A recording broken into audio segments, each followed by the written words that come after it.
तर सगळ्यांचं स्वागत आहे. Welcome everybody. आजचा टॉपिक अलकाचा खूप महत्त्वाचा आहे आणि तिला आज 12:30ला हार्ड स्टॉप आहे. त्यामुळे आज अगदी थोडक्यात 5 मिनिटामध्ये आपण ग्राउंडिंगसाठी, सेंटर होण्यासाठी एक छोटंसं मेडिटेशन करूयात. तर आपल्या मनामध्ये जे आपलं अटेन्शन असतं, आपला फोकस अटेन्शन असतं, ती एक खूप मोठी गिफ्ट असते. म्हणजे गिफ्ट म्हणजे काय की तुम्ही विचार करा की तुमच्या ओळखीमधलं कोणी असं तुमच्याकडे बघून बोलतंय किंवा तुम्हाला फुल त्याचं अनबायास्ड, अनजजमेंटल, नॉन जजमेंटल असं अटेन्शन देऊन तुमच्याकडे बघतंय, तुमचं लिसन करतंय तुम्हाला. तर आपल्याला एक असं खूप छान वाटतं, आपल्याला खूप समाधान वाटतं. तर आपली अटेन्शन ही आपली सगळ्यात मोठी एक अशी महत्वाची गोष्ट आहे जी गिफ्ट सारखी आपण वापरू शकतो. तर आजच्या मेडिटेशनमध्ये आपलं अटेन्शन ही गिफ्ट आपण आपल्या बॉडीला देणार आहोत आणि बॉडीचा एक एक पार्ट कडला आपण आपण अटेन्शन देऊन त्याला सेंटर करायला, ग्राउंड करायला, रिलॅक्स करायला मदत करणार आहोत. आणि ते करताना आपण थोड्याशा लव्हिंग काइंडनेस फ्रेजेस वापरणार आहोत. तर लव्हिंग काइंडनेसचा मराठी अर्थ म्हणजे मैत्री. तर मैत्री म्हणजे wish to be happy, wish to be well, wish to be at ease. तर आपण अटेन्शन देताना एकेका बॉडी पार्टकडे त्या त्या बॉडी पार्टला आपण वेल विशिंगची गिफ्ट देणार आहोत, अटेन्शनची गिफ्ट देणार आहोत.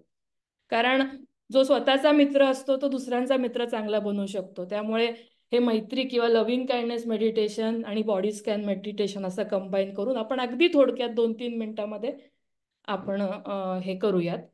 तर त्याच्यासाठी कम्फर्टेबली बसा जिथे असाल तिथे. ज्या पोझिशनमध्ये तुम्हाला थोडं अलर्ट राहायला मदत होईल आणि थोडं कम्फर्टेबल राहायला मदत होईल अशा पोझिशनमध्ये बसा. तुम्हाला कम्फर्टेबल असेल तर अलगद डोळे मिटा आणि आपण ब्रीदिंग नेहमी करतच असतो. तर 2-3 डीप ब्रीथ इन करूयात to come inside our body.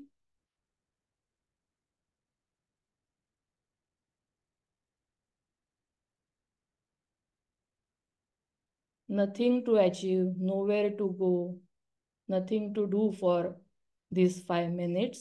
Just being here, being aware, here and now.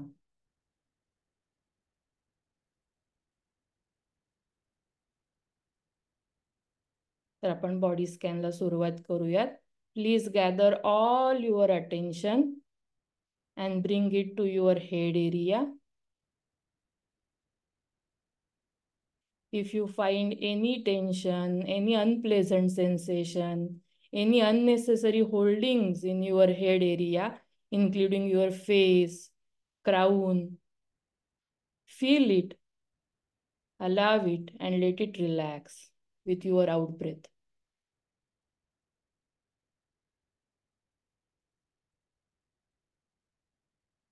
Soften your eyes, relax your jaw, and as a freely given gift or as a blessing sending to yourself, say you can repeat this phrase: may my head be at ease. May my head be at ease.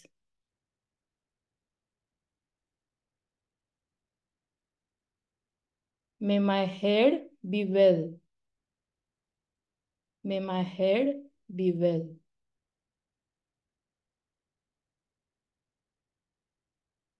Bringing your attention again, gathering it, and being aware of your torso area, starting with top of the torso area, your shoulder area, and back area. Giving your attention to your upper torso area. Feeling how your body feels in this area. If there are any holdings, tension, unnecessary, unpleasant sensations, then feeling them, allowing them to be there, and letting them relax, settle down towards ground. Feeling your tummy area, softening your tummy area, softening your pelvic area, feeling your lower back, giving attention to your lower back, giving gentle massage to your lower back, massage of your attention. And completely relaxing your torso area and sending this loving kindness phrase as a gift. May my torso be well. May my torso be well. May my torso be at ease.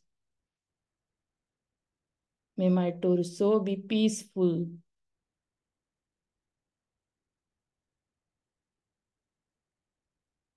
Feeling your both legs, thighs, knees, calves, ankles, sole of the feet touching the ground, feeling your legs area. Any holding, any tension, letting it settle down, relaxing your both legs. And sending this loving kindness phrases to your legs area. May my legs be happy and peaceful. May my legs be happy and peaceful. Now feeling your whole body sitting. As you feel your body sitting, you will notice the body's breathing.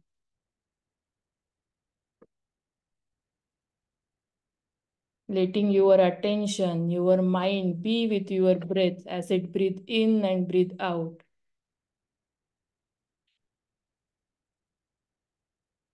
Breathing in, bringing in awareness to the body. Breathing out, relaxing your body.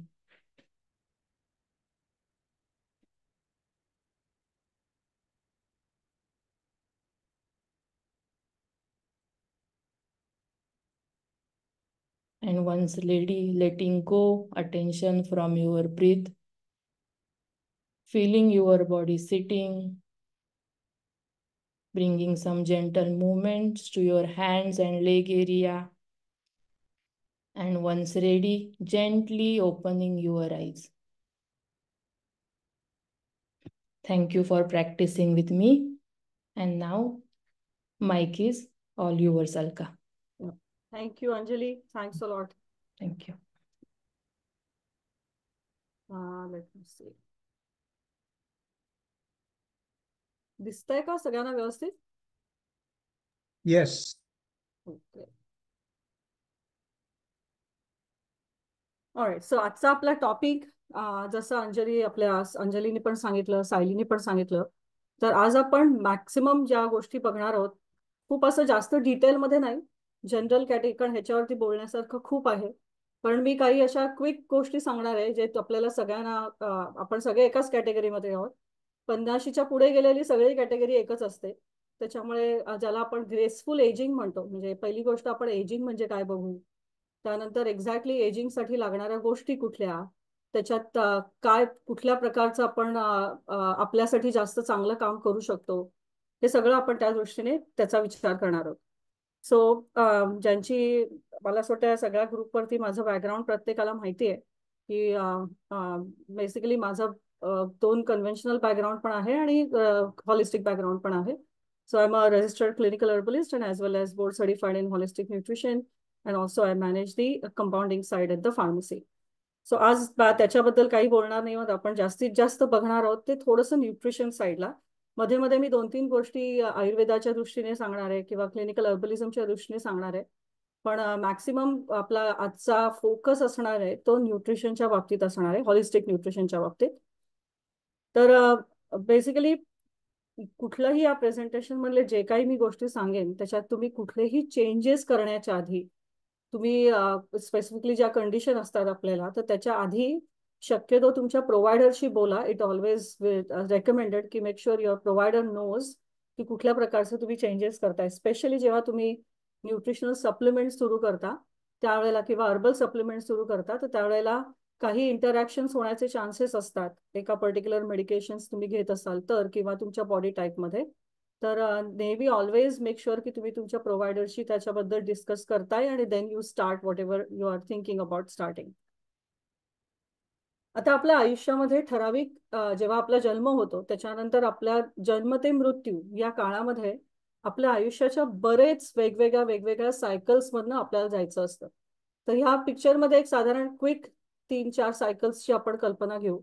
सगळ्यात सुरुवातीला आपण infancy to childhood हे पहिलं cycle असतं, ज्या वेळेला साधारण आपण ज्याला आपण म्हणतो ना की एक काही टेन्शन फ्री असणारी आपली लाईफस्टाईल असते.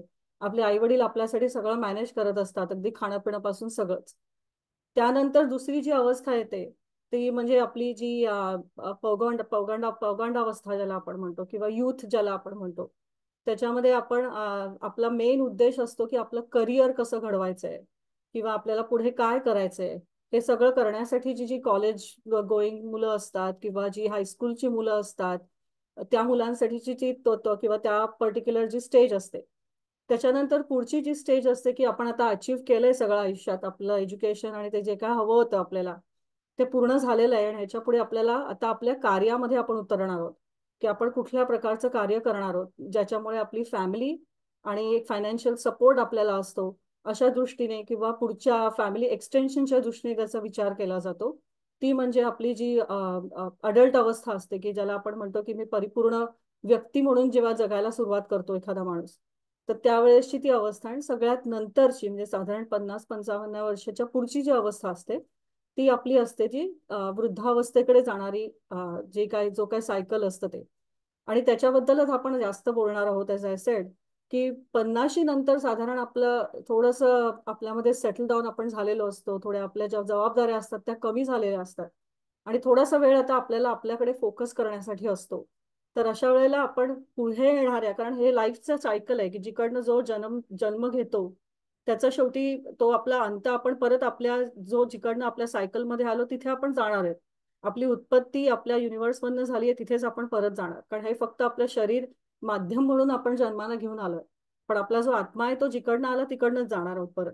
तर त्याच्यासाठी जे प्रिपेरेशन करावं लागतं, दॅट प्रिपेरेशन स्टेज, त्या स्टेजेसमध्ये जाण्याचा जो पुढचा टप्पा असतो तो टप्पा आपण कशा दृष्टीने घ्यावा, कुठल्या कुठल्या दृष्टीने आपण त्याच्यामध्ये चेंजेस करू शकतो, किंवा ती ॲट इज जे पास ऑन असतं ते ॲट इज आपण कसं आपल्यासाठी मॅनेजेबल करू शकतो, त्या दृष्टीने थोड्याफार गोष्टी ज्या मला ठाऊक आहेत किंवा ज्या मी माझ्या अभ्यासामध्ये केलेल्या आहेत त्याच्याबद्दल आपण बोलणार आहोत. आता पहिली अवस्था आपण ज्याला म्हटलं की इन्फन्सी, जेव्हा एखादा माणूस जन्म घेतो त्यावेळेसची जी पहिली अवस्था असते त्याला आयुर्वेदामध्ये त्याच्यामध्ये, कारण आपलं जसं शरीर आपल्या पंचमहाभूतांचं बनलेलं आहे तसंच आपल्या शरीरावरती आजूबाजूला साधारण वातावरणाचा किंवा त्या प्रत्येक आपल्या लाईफ सायकलच्या अवस्थेचा किंवा लाईफ सायकलमध्ये ज्या पर्टिक्युलर स्टेजेस असतात त्याच्यावरती देखील प्रत्येक दोषाचा भाग असतो किंवा प्रत्येक दोषाचा प्रभाव असतो. तर त्या प्रभावाचा पहिला टप्पा जो आहे तो म्हणजे कफदोषाचा. आता कफदोष हा 2 तत्वांनी बनलेला आहे, ज्याच्यामध्ये पाणी म्हणजे जलतत्व आणि भूमी किंवा जे आपलं पृथ्वी तत्व आहे ते एकत्र येतं. म्हणजे त्या तो जो ग्राउंडिंगचा भाग असतो ज्याच्यामध्ये हॅपी गो लाईफ असतं, साधारण थोडीशी अशी स्थूल अवस्था असते की ज्याच्यात आपण त्या लहान बाळांना सुरुवातीला आपण पाहिलं तर त्यांना फक्त आईचं दूध प्यायचं असतं आणि झोपणं. त्याच्यानंतर हळूहळू त्यांच्या मेंदूची डेव्हलपमेंट होऊन त्या पुढच्या स्टेजेसमध्ये जायला लागतात. तर ह्या वेळेला त्यांचं जे न्यूट्रिशन असतं ते आपण बघतो ते खूप जंटल न्यूट्रिशन असतं. ऑल दे नीड इज आईचं दूध किंवा फॉर्म्युलाज ह्या जो प्रकार आहे. आणि मग हळूहळू त्यांना ते पातळ द्रव्य पदार्थ दिले जातात, मग त्याच्यामध्ये थोड्या भाज्या टाकल्या जातात, खिचडीचं रूपांतर, मग हळूहळू सॉलिडिटी वाढवली जाते. तर हा जो पहिला जो भाग आहे तो जंटल न्यूट्रिशनचा भाग आहे, ज्याच्यात त्यांच्या वाढीसाठी लागणारं त्यांच्या जसं आपलं पोषण होत असतं त्या दृष्टीने त्याची ती वाढ केली जाते. पुढची जी अवस्था आहे ती म्हणजे आपली युथ, ज्याला आपण म्हणतो की आता आपण परिपूर्ण आपलं आपली जी बाल्यावस्था असते ती निघून गेलेली आहे आणि आपण आता अशा अवस्थेमध्ये आहोत की जिकडे पुढे जाऊन म्हणजे जी कॉलेज गोईंग जी मुलं असतात किंवा मधला जो साधारण काळ असतो 30शी पर्यंतचा वगैरे 30शी-35शी पर्यंतचा काळ असतो, त्या काळामध्ये आपण आपलं करिअर सेटल करतो. त्याच्यानंतर पुढे जाऊन आपला जोडीदार शोधतो आणि जोडीदारानंतर आपली जी पुढची पुढची पिढी घडवण्यासाठी जी जो पर्टिक्युलर एज असतो ज्याला आपण रिप्रोडक्टिव्ह एज म्हणतो, त्या काळामध्ये सगळ्यात जास्त फर्टिलिटी असते पुरुष आणि बाई दोघांचीही. तर त्या पर्टिक्युलर काळामध्ये सगळ्यात जास्त हेवी न्यूट्रिशनची गरज असते, किंवा सगळ्यात चांगलं ज्याला आपण म्हणतो ना राजसिक वृत्ती, त्या त्या प्रकारची गरज त्या काळाची असते, किंवा त्या पर्टिक्युलर स्टेज मधली असते. मग त्या भागामध्ये थोडंसं न्यूट्रिशनचं प्रमाण म्हणजे प्रोटीनचं प्रमाण जास्त दिलं जातं, किंवा एक पचवण्याची साधारण ताकद माणसामध्ये असते. कारण त्या पर्टिक्युलर अवस्थेमध्ये आपल्या शरीरावरती पित्ताचा प्रभाव जास्त असतो. पित्त हा 2 एलिमेंट्सनी बनलेला आहे. जसं कफ 2 एलिमेंट्सनी बनलेला आहे, तसंच पित्तावरती देखील 2 एलिमेंट्सचा प्रभाव आहे. एक म्हणजे अग्नितत्व आणि दुसरं म्हणजे जलतत्व. तर हे दोन्हीही अपोजिट कॅरेक्टरिस्टिक्स आहेत, परंतु ते एकत्र आल्यानंतरच आपल्याला तो जी पित्ताची प्रकृती असते किंवा पित्ताचा प्रभाव असतो तो बनला जातो, किंवा तो योग्य पद्धतीने आपल्या शरीरावरती केला जातो. त्यावेळेला आपली डायजेशनची कपॅसिटी चांगली असते.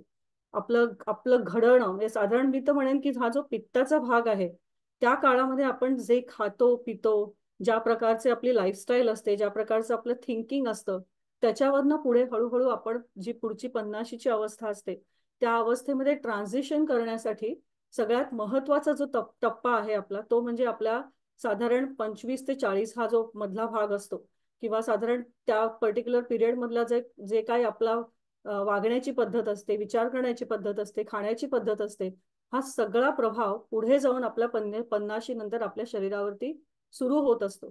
तर हे जे प्रेझेंटेशन आहे, किंवा ह्या ज्या पद्धतीत किंवा याच्यामध्ये जे काही मी थोड्याफार गोष्टी सांगणार आहे, ते म्हणजे मी माझ्याकडनं देखील माझ्या मुलांना हेच सांगते की आम्हाला कदाचित हे उशिरा कळलंय, किंवा मे बी हा शिक्षणाचा भाग असल्यामुळे ते माझ्या शिक्षण आपल्या थोड्याशा त्या गोष्टी आपल्याला समजल्या जातात.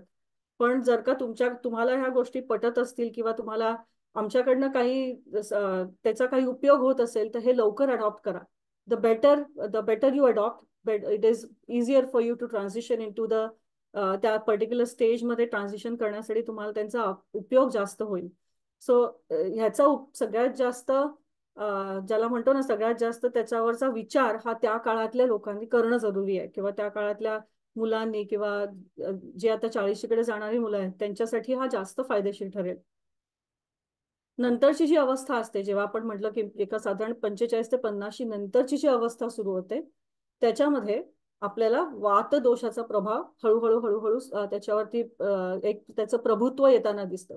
जसं कफ पित्ताचा तो प्रभाव संपल्यानंतर पुढचं ट्रान्झिशन जे शेवटच्या आपल्या या परमार्थामध्ये विलीन होण्याचं जे आपला शेवटचा जो टप्पा असतो, तोपर्यंत आपल्या शरीरावरती वाताच्या दोषाचा किंवा वात दोषाचा प्रभाव सगळ्यात जास्त असतो. आता वातदोष हा जसे या बाकीचे दोन एलिमेंट्स किंवा दोन दोष हे त्या 2 एलिमेंट्सनी बनलेत, तसंच वातदोष हा देखील 2 एलिमेंट्सनी बनलेला आहे. त्याच्यामध्ये आकाश तत्व आणि ज्याला आपण इथर म्हणतो ना, म्हणजे वायू तत्व पण म्हटलं तरी चालेल, की एअर आणि इथर अशा 2 प्रभाव म्हणजे वायू तत्व आणि आकाश तत्व किंवा इथर या 2 भागांचा प्रभाव जास्त जास्त जास्त प्रमाणात असतो. आता आपण वायूचा विचार केला तर वायू अत्यंत चंचल आहे. तो कुठूनही कसाही कुठल्याही छोट्यातल्या छोट्या भागापर्यंत तो जाऊ शकतो, आणि अतिशय वेगवान असलेला ज्याचा आपण म्हणतो ना की त्याचा सगळ्यात जास्त वेग जो असतो तो वायूचा असतो. आणि आकाश म्हणजे त्याच्यात अनंत गोष्टी सामावून घेतलेल्या असतात, म्हणजे इट्स लाईक अ स्पेस. त्या स्पेसमध्ये तर हा वायू कुठेही कसाही फिरत असतो. त्याच्यामुळे हा सगळ्यात महत्वाचा टप्पा आपल्या आयुष्याचा असतो, की ज्याच्यामध्ये आपण आपल्या जबाबदाऱ्या कमी झाल्यानंतर अनेक विचारांची सांगड आपण ह्या काळामध्ये आपल्या आपल्या स्वतःसाठी घालू शकतो, किंवा रादर ते अडॉप्ट करू शकतो, किंवा त्याचं प्रभुत्व आपल्यावरती आपण मिळवू शकतो. आता या काळामध्ये जसं इन्फन्सी काळामध्ये एका बिल्डिंग न्यूट्रिशनची गरज असते, तसंच या काळामध्ये वात पिरियडमध्ये किंवा वाताच्या काळामध्ये आपल्याला एका सस्टेन अगदी जंटल, कारण हळूहळू हळू त्याची आपली एका अवयवांची काही कपॅसिटीज कमी होत असतात. जसं आपण सुरुवात जिकडनं केली, एखाद्या घरातनं आपण निघालो, आपल्याला तो डोंगर चढायचा आहे, तो डोंगर चढलो, त्या डोंगर चढल्यानंतर परत आता आपल्या घराकडे येणार आहोत आपण. तर जसजसं आपण चढताना आपल्याला न्यूट्रिशन जास्त लागतं, त्याप्रमाणे हळूहळू हळूहळू जसं आपण उतरतोय त्याप्रमाणे देखील आपल्याला त्या पर्टिक्युलर काळातलं जे न्यूट्रिशन आहे त्याचा विचार करायचा आहे. तर ह्याचा म्हणजे साधारण जी बाल्यावस्था असते ती आणि ही वृद्धावस्था, या दोन्ही अवस्थांमध्ये एक साधारणतः सारख्या न्यूट्रिशनचा प्रभाव असतो. की त्याला पण जनरल न्यूट्रिशन लागतं, ह्याला जनरल पण सस्टेन न्यूट्रिशन लागतं, की ते कंटिन्युअस आपल्याला बॉडीला मिळतंय की नाही, आणि आपण कुठल्या प्रकारचा आहार घेतोय किंवा आपल्या आहारामध्ये सगळ्या त्या गोष्टी घेतोय की नाही, ज्या आपल्या त्या पर्टिक्युलर वयामध्ये होणाऱ्या चेंजेसमध्ये अडॉप्ट करू शकतो. तर त्याबद्दल आपण जास्तीत जास्त बोलणार आहोत, की कुठल्या प्रकारचा गरज आपल्या शरीराला त्या काळात सगळ्यात जास्त असते. आता पुरुष आणि स्त्रीच्या बाबतीमध्ये जेव्हा 50शी उलटून जाते किंवा साधारण 45, मी तर म्हणेन की आत्ताच्या काळामध्ये साधारण पुरुषांपेक्षाही बायकांच्या बाबतीमध्ये ज्या केसेस आम्ही जास्त बघतो त्यात 45-46च्या नंतर हा प्रभाव जास्त दिसायला लागतो. तर त्याच्यामध्ये दोन कॉमन गोष्टी आपल्याला दिसतात, पुरुषामधल्या काही गोष्टी आणि बायकांमधल्या काही गोष्टी. आता बाईच्या आयुष्यामध्ये देखील 3 मुख्य स्टेजेस असतात. जशा आपल्या लाईफ सायकलच्या स्टेजेस असतात, तसाच बायकांच्या आयुष्यामध्ये देखील 3 महत्त्वाच्या स्टेजेस येतात. तर त्याच्यामधली पहिली स्टेज येते, की जेव्हा ती पूर्ण स्त्री होते. म्हणजे ज्यावेळेला तिचं मेन्स्ट्रुएशन सायकल सुरू होतं किंवा ज्याला मासिक पाळी आपण म्हणतो, ती मासिक पाळीची सुरुवात होते. तर त्या मासिक पाळीच्या सुरुवातीला देखील एका पर्टिक्युलर न्यूट्रिशनची तिला गरज असते किंवा काही चेंजेस तिच्या शरीरामध्ये घडत असतात. ते चेंजेस तिला सांगताना किंवा ते घडत असताना प्रत्येक शरीरामधले होणारे बदल वेगवेगळे असतात. आणि ते प्रत्येकाला घरामध्ये समजतीलच असं नाहीये. त्याच्यामुळे प्रत्येक वेळेला ते अडॉप्ट केलं जातं असंही नाहीये. बरं, त्यामुळे बऱ्याच घरांमध्ये एखादी एक जी तरुण मुलगी असते किंवा एखादी जी वयात येणारी मुलगी असते, तिच्याबरोबर बऱ्याच घरातल्या माणसांचे क्लेश होऊ शकतात किंवा कॉन्ट्राडिक्टरी स्टेटमेंट्स होऊ शकतात किंवा ते अडॉप्ट करू शकत नाहीत तिचे विचार. तर हा एक कॉमन प्रॉब्लेम आहे, जो आपण थोडा समजून घेण्याचा प्रयत्न केला की ती का अवस्थेतनं जाते किंवा त्या महिन्याच्या त्या पूर्ण महिन्यामध्ये 28 दिवसांमध्ये काही असे दिवस असतात की ज्यावेळेला तुम्ही कितीही त्या एखाद्या तिला समजावण्याचा प्रयत्न केला तरी छोट्या कारणांमध्ये देखील ती ट्रिगर होते. तर ही तिची पहिली अवस्था. दुसरी अवस्था स्त्रीजीची असते, जी बाळंतपणाची असते, की जेव्हा ती गरोदर राहते. त्या गरोदर राहण्यामध्ये जेव्हा एखादा जीव ती जन्माला घालणार असते, तर तो काळ देखील तिच्यासाठी एक मोठा शारीरिक बदल घडून गेलेला जाणार असतो रादर. आणि असा बदल जो पुन्हा रिव्हर्स नाही होणार आहे, की ज्याच्यामध्ये ज्या गोष्टी तिला बदलणार आहेत तिच्या शरीरामधल्या, त्या रिव्हर्स करणं कठीण आहे. म्हणजे I am not talking about specific things, पण काही अशा काही गोष्टी आहेत की ज्याच्यात त्या बदल घडत असतात, जे पुन्हा पुन्हा तिला बघता येणार नाहीये. तर हा दुसरा टप्पा. आणि तिसरा जो टप्पा असतो तो मासिक पाळी जाण्याचा, ज्याला आपण मेनोपॉज म्हणतो. मेनो म्हणजे menstruation cycle, pause is the stop, की त्याच्यामध्ये तिची आता मासिक पाळी संपणार आहे आणि आता ती अशा अवस्थेत आहे की ती आता रिप्रोडक्टिव्ह एज मध्ये नाही, म्हणजे ह्याच्या पुढे ती मुलाला जन्म देऊ शकत नाही किंवा मूल जन्माला घालू शकत नाही. आणि ते देखील आपल्या काय म्हणतात ना, आपल्या युनिव्हर्सने केलेली एक अशी पूर्ण व्यवस्थित सायकल आहे की तो तिचा काळ संपला की आता you are done with that particular arrangement किंवा ती रिक्वायरमेंट, आणि आता तुझ्या हळूहळू तुझ्या पुढच्या प्रवासाला निघायचंय. So that's the menopause and it's a very life changing game for a women.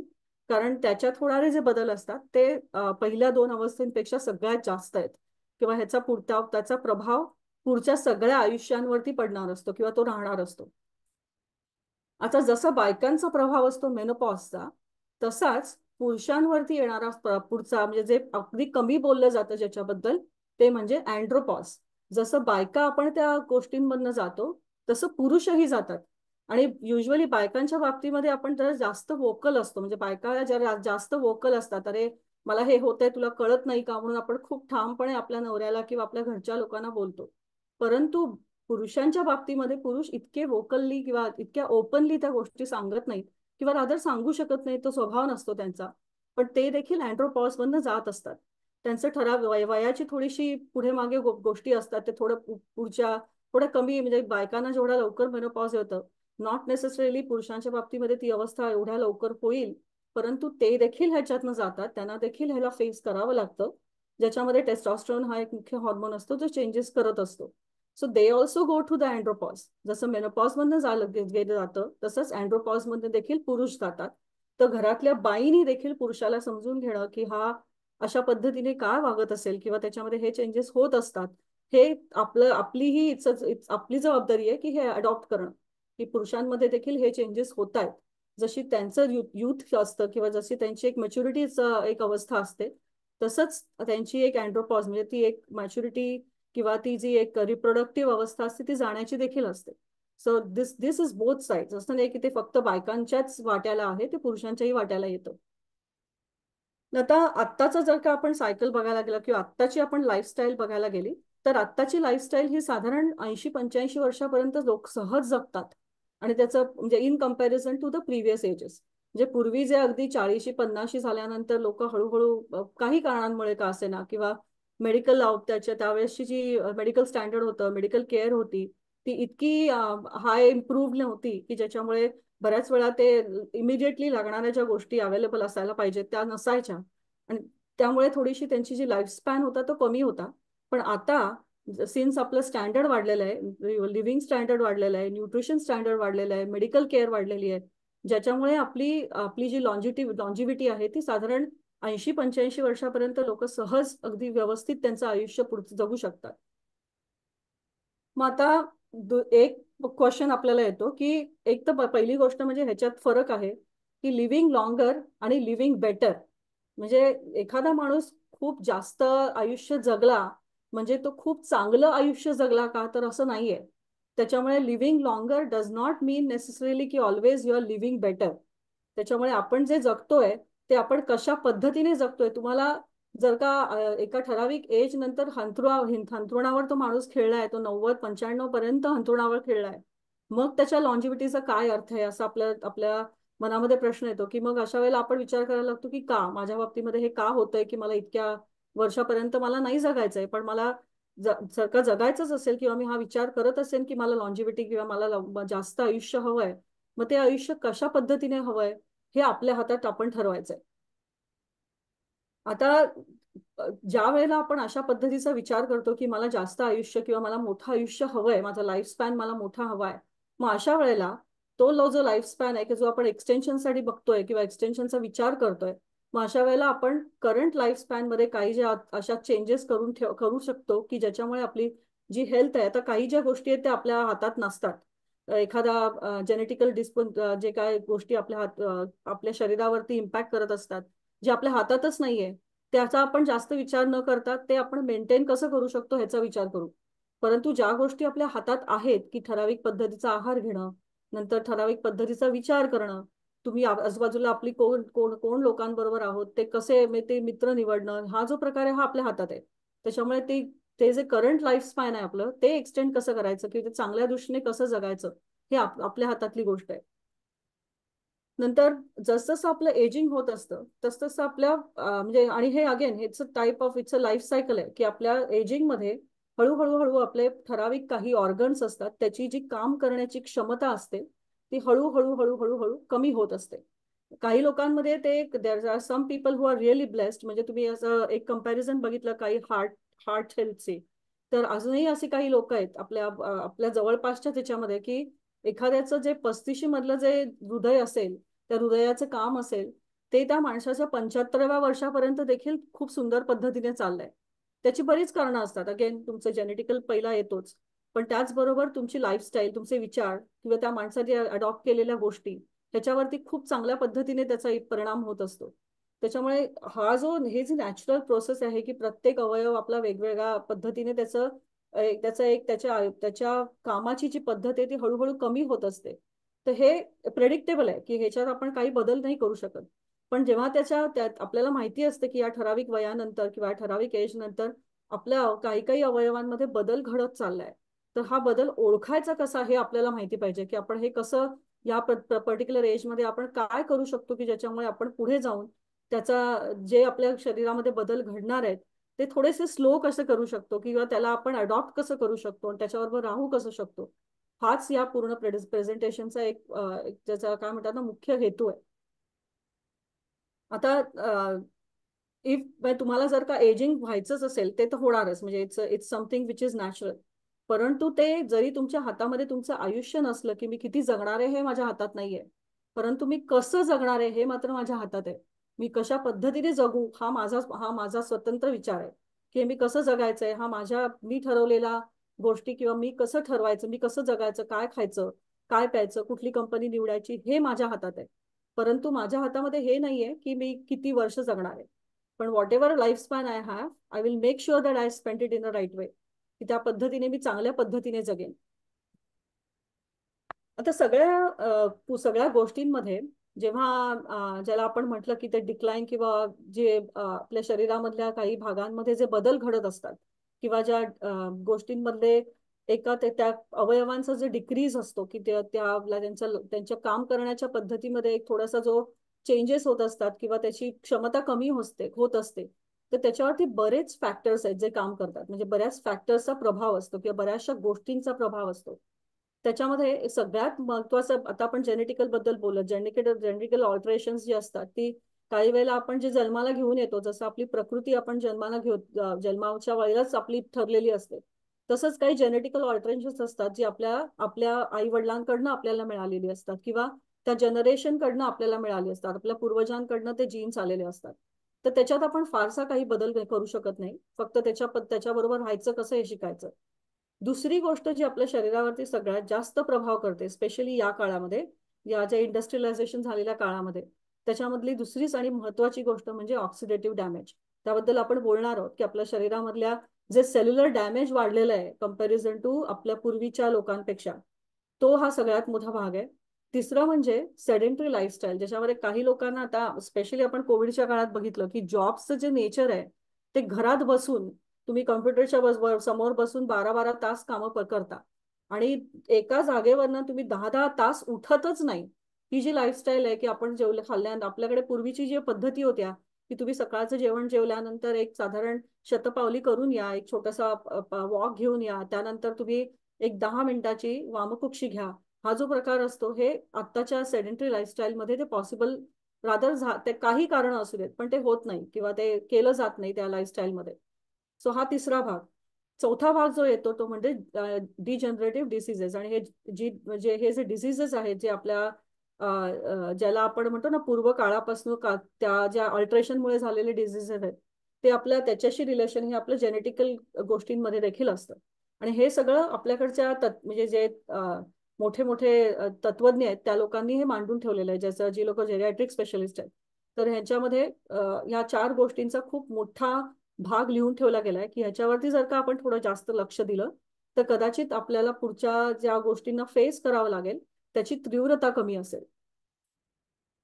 आता पहिली गोष्ट आपण बघूया. आपण युजली बघतो की फ्री रॅडिकल हा भाग सगळा बघितला जातो. तर हा फ्री रॅडिकल म्हणजे काय? तर आपल्याकडे शरीरामध्ये ज्या प्रकारचे अणुरेणू बनलेलं आपल्या शरीराचं मुख्य म्हणजे अणुरेणूंचं बनलेलं आहे. त्या अणुरेणूंमध्ये बेसिकली मॉलिक्यूल म्हणजे बेसिकली आपल्याकडचा जो रेणू असतो त्याच्यामध्ये एक ज्याला आपण म्हणतो ना की विद्युत परमाणू म्हणजे ज्याच्यावरती निगेटिव्ह चार्ज असतो त्या परमाणूवरती किंवा त्या अगदी लहानात लहान अणूवरती. तर त्या लहानात लहान अणूचा जो भाग असतो जो इलेक्ट्रॉन्स, सो त्या इलेक्ट्रॉन्स वरती निगेटिव्ह चार्ज असतो. तर त्या इलेक्ट्रॉन्स मध्ये पण त्या अणूमध्ये त्या आपल्या सेल्समध्ये पण जे काही आपलं केमिकल कॉम्पोजिशन आहे त्याच्यामध्ये पॉझिटिव्ह आणि निगेटिव्ह हे दोन्ही भाग आहेत. जसं सकारात्मकता आणि नकारात्मकता ज्याला आपण म्हणतो ना, ह्या दोन्हीही निगेटिव्ह म्हणजे नॉट असं नेम टू नेम घेऊ नका, परंतु निगेटिव्ह आणि पॉझिटिव्ह चार्जेस असे दोन्ही चार्जेस असतात. हे जे इलेक्ट्रॉन्स आहेत हे निगेटिव्ह चार्ज इलेक्ट्रॉन्स असतात. आपण हे सगळं आपल्या it's a basic chemistry, we all know about it. आणि जेव्हा तो निगेटिव्ह चार्जला बाइंड करणारा किंवा त्याला स्टेबलाइज करणारा कोणी नसेल तर तो जो निगेटिव्ह चार्ज असतो तो अत्यंत अनस्टेबल असतो आणि सतत शोधात असतो की अरे मी आता इकडे बाइंड हो, मी तिकडे बाइंड हो, की मला जो कोणी मिळेल त्याला तो बाइंड होण्याचा प्रयत्न करत असतो. कारण शेवटी स्टेबिलिटी हे प्रत्येकाला पाहिजे असते. तशीच ही स्टेबिलिटी त्या इलेक्ट्रॉन्सना देखील हवी असते. मग ते इलेक्ट्रॉन्स कोणाच्या तरी शोधामध्ये असतात, त्याला आपण फ्री रॅडिकल म्हणतो, की ज्या मॉलिक्युल्सचं स्टेबल इलेक्ट्रॉन्स हे अनस्टेबल असतात, जे सतत कुठे ना कुठेतरी काही ना काहीतरी शोधायचा प्रयत्न करत असतात. आणि ह्याचाच फायदा घेऊन हे जे फ्री रॅडिकल्स असतात ते आपल्या शरीरामध्ये जे काही त्याला ओपन दिसेल, जे काही कुठलंही ऑक्सिडाइज म्हणजे कुठलाही एक असा ओपन ऑक्सिजनचा मॉलिक्यूल दिसला किंवा काही ओपन कुठलेही मॉलिक्यूल दिसले किंवा कुठलेही आयटम्स दिसले की त्याला ते ऑक्सिडाइज करतात, म्हणजे लगेच बाइंड करायचा प्रयत्न करतात की मला इथे दिसलंय मी इथे करतो, मला या पेशीत दिसलंय मी तिथे करतो.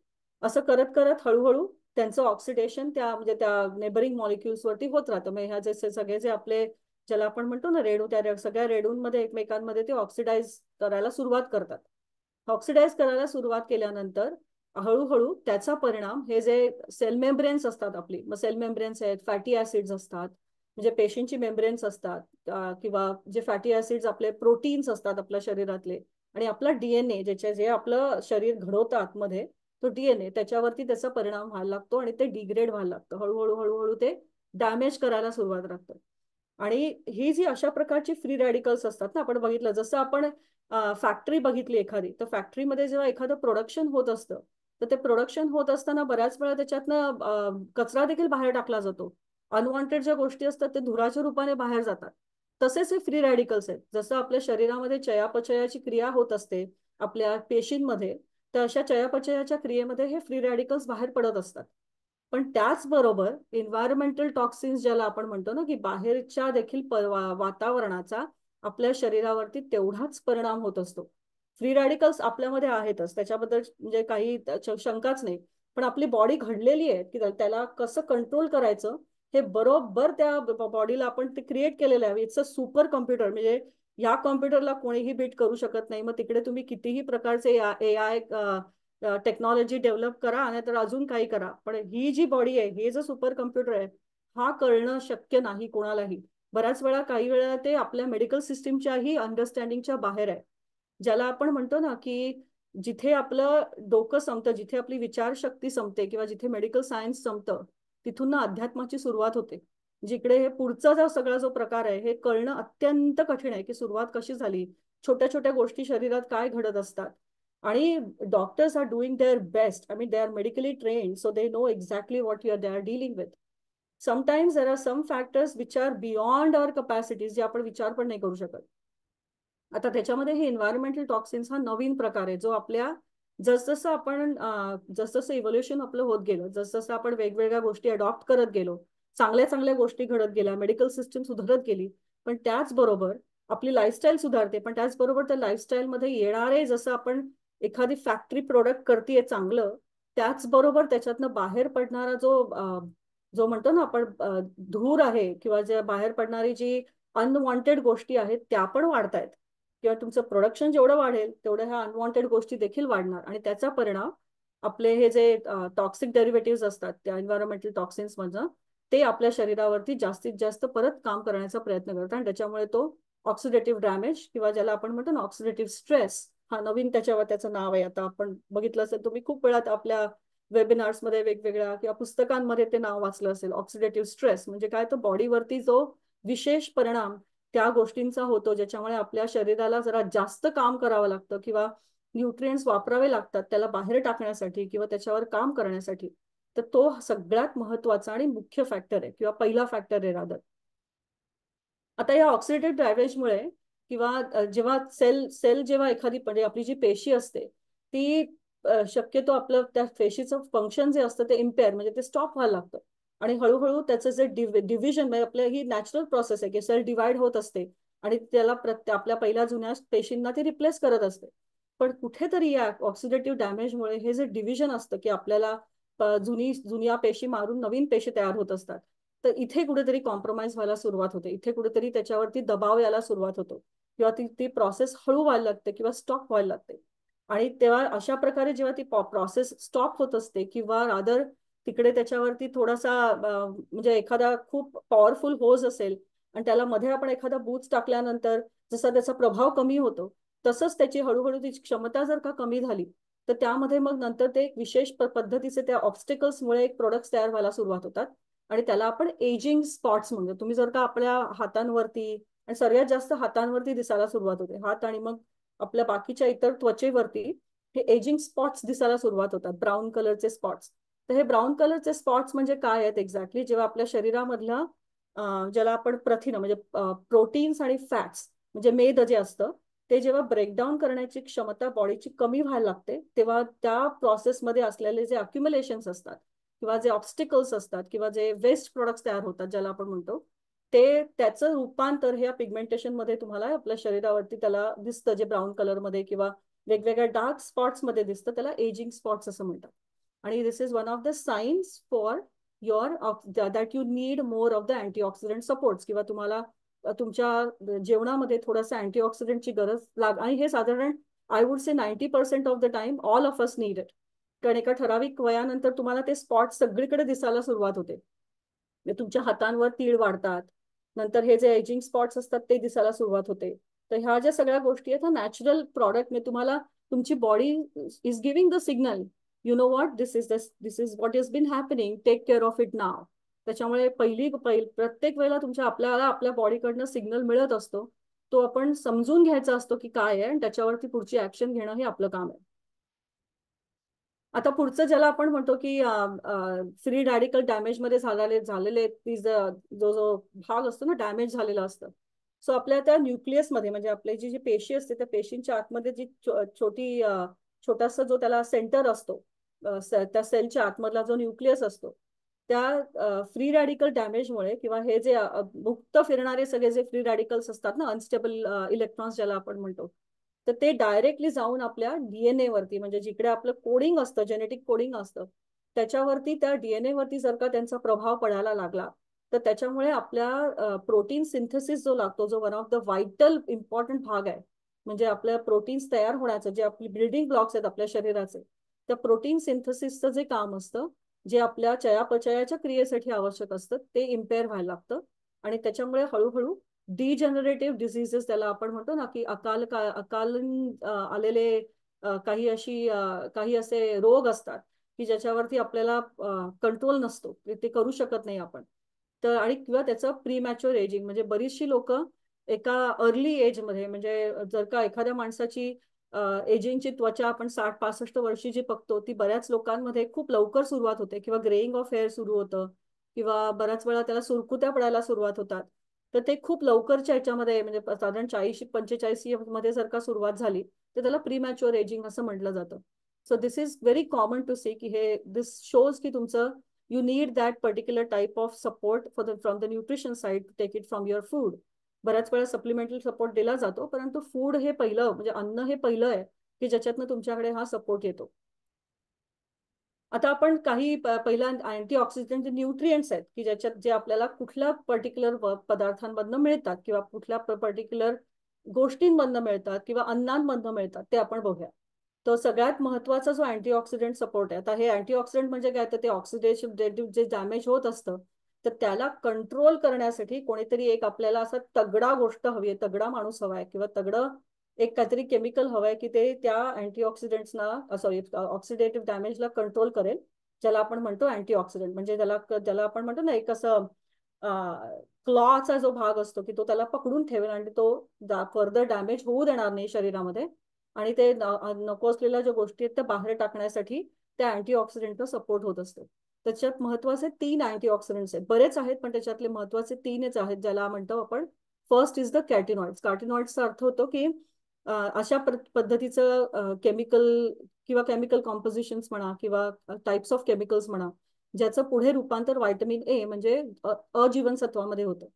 त्याच्यामध्ये कॅरेट्स येतात, ऍप्रिकॉट्स येतात, नंतर पीचेस येतात, त्याचबरोबर स्पिनच येतो, म्हणजे पालकाचा भाग असतो, स्वीट पोटॅटो. आता तुम्ही जर का नीट विचार केलात ना, तर आपल्या जेवणामध्ये इतके, म्हणजे आपल्या खरंच, म्हणजे आपल्या ज्या पूर्वजांनी आपल्या ज्या जेवणाच्या ज्या पद्धती आहेत ना, त्याच्यामध्ये इतकं डोकं लावून विचार केला असेल. आणि खरं तर ह्या सगळ्या गोष्टींचा अभ्यास हा आता आपण करायला लागलोय की अरे ह्याच्यामध्ये हे क जीवनसत्व आहे, हे अजीवनसत्व आहे. पण हा विचार त्यांच्या वेळेला त्यांनी काय म्हणतात ना, ब्रह्मांडाची कनेक्ट करून, म्हणजे मेडिटेशन, सेल्फ इंट्युटिव्ह ज्या पॉवर्स असतात त्या डेव्हलप करून केलेल्या गोष्टी आहेत. तर त्याच्यामध्ये आपण रताळं बघितलं तर उपासाला आपण रताळ्याचा वापर करतो. तर रताळ्याचा वापर उपासाला का केला गेला असेल, एक तर त्याच्यात 2 गोष्टी आहेत. एक तर पहिली गोष्ट म्हणजे कॅटेनॉइड सारखा जो भाग आहे, जो अँटीऑक्सिडंटचा भाग आहे, तो त्याच्यात सगळ्यात जास्त प्रमाणामध्ये आहे. आणि उपास हा जो दिवस असतो त्याच्यामध्ये आपण जास्तीत जास्त आहार शुद्धी करत असतो, म्हणजे आपल्या शरीराची शुद्धी करत असतो. तर या शरीर शुद्धीमध्ये आपल्याला अँटीऑक्सिडंट्स लागतात की जेणेकरून आपल्या शरीरामध्ये जो त्या दिवशी आपल्याला जो डायजेस्टिव्ह, त्याला म्हणतो ना, भार आपण देतो शरीराला, तो त्या दिवशी कमी असतो. कारण आपल्याकडे न खाल्ल्यामुळे आपल्या ज्या डायजेस्टिव्ह सिस्टीमच्या जे भाग असतात सगळे, म्हणजे आपले जठर आहे, किंवा आपले स्मॉल इंटेस्टाईन आहेत, बिग इंटेस्टाईन आहे, त्या सगळ्यावरती थोडासा कमी भार असतो त्या काळात. तर मग त्यावेळेला this is the right time to give you the proper antioxidant support for the supply of nutrition. म्हणजे आपण म्हणतो ना, एखादी पॅन्ट्री आपली रिकामी होते, मग आपण एक ट्रिप करतो आपल्या ग्रोसरी स्टोअरला, आणि मग सगळ्या गोष्टी परत एका पूर्ण काही आठवड्यांसाठी भरून ठेवतो. तो जे आठवड्यासाठी भरून ठेवण्याचा जो काळ आहे, तो आपला फास्टिंगचा काळ आहे. ज्या दिवशी आपण आठवड्यातनं एक दिवस उपास करू किंवा 12 तासाचा उपास करू, जो काय जसं तुमच्या प्रकृतीप्रमाणे असेल, तर हा जो दिवस असतो तो भरून ठेवण्याचा दिवस असतो न्यूट्रिएंट्स. आणि म्हणून त्या काळामध्ये रताळ हा खूप कॉमनली दिला गेलेला प्रकार आहे, ज्याच्यामध्ये कॉम्प्लेक्स कार्बोहायड्रेट्समुळे त्याच्यामध्ये असणाऱ्या जे साखरेचं प्रमाण आहे ते हळूहळू हळूहळू शरीरात शिरतं, ज्याच्यामुळे पूर्ण दिवसभर तुम्हाला ती थोड्या थोड्या थोड्या थोड्या प्रमाणामध्ये साखर मिळत जाते, जी आपल्या अवयवांच्या एनर्जी प्रोडक्शनसाठी आपल्या आतमध्ये अवयवांसाठी लागते. तर हा सगळ्यात, आणि इट्स अ व्हेरी काय म्हणतो ना आपण, इम्पॉर्टंट थिंग टू रिमेंबर और अदर टू थिंक अबाउट, की ह्या गोष्टी आपल्या त्यांना पूर्वीच्या आपल्या आहारामध्ये कशा माहित होत्या, कशा या टाकल्या गेल्या असाव्यात, की रताळ हे उपासाला खायचं किंवा त्याचं हाय कार्टिनॉइड्सचं प्रमाण हे आता आपल्याला कळतंय. नंतर पुढचा भाग येतो तो क जीवनसत्वाचा, व्हायटमिन सी. आता व्हायटमिन सी मध्ये बऱ्याच प्रकारची फळं येतात. मग त्यात पपया येतो, आपला कॉलीफ्लावर येतो म्हणजे आपला फ्लावर, नंतर ब्रॉकली येते, ब्रॉकली तर इकडचा भाग आहे. नंतर ऑरेंजेस येतात म्हणजे आपले संत्री येतात, स्ट्रॉबेरीज येतात, आपली भोपळी मिरची येते, ग्रेपफ्रूट येतो आणि बटाटे येतात. आता बटाटे जस्ट बिकॉज की व्हायटमिन सी आहे म्हणून खूप खायचे का, तर असं नाही. काही प्रत्येक गोष्टींचं काही प्रमाण आहे आणि जसजसं तुमच्या तब्येतीला ते मानवेल त्याप्रमाणे त्या गोष्टी खाव्या. प्रत्येक वेळेला काही लोकांमध्ये आपण म्हणजे आपल्या सगळ्याच लोकांमध्ये एक प्रकारचं, आपण जसं बाहेरचा प्रभाव आपल्यावरती आहे, जसा एन्व्हायरमेंटचा प्रभाव आहे, तसाच आपल्या शरीरामध्ये देखील तत्वांचा प्रभाव आहे. तर तुमचं शरीर कुठल्या तत्वांचा अधिपती आहे, पहिलं ते ओळखून त्याप्रमाणे तुमचं जेवण असायला हवं. ऋतू आहार आणि ऋतू आहाराबरोबर शरीर प्रवृत्ती, तुमची तुमची प्रकृती कुठली आहे त्याप्रमाणे तुम्हाला खाणं आवश्यक आहे. तसंच आता तिसरा जो भाग येतो तो म्हणजे व्हायटमिन ई, म्हणजे ज्याला आपण ई जीवनसत्व म्हणतो. त्याच्यामध्ये सनफ्लावर सीड्स, स्वीट पोटॅटोज. आता हे तुम्ही जर का नीट बघितलं असेल तर स्वीट पोटॅटोज 2 कॅटेगरीमध्ये येतात. त्याच्यामध्ये एक पहिलं व्हायटमिन ई आणि व्हायटमिन ए आणि ई या दोन्ही कॅटेगरीज त्याच्यात आहेत.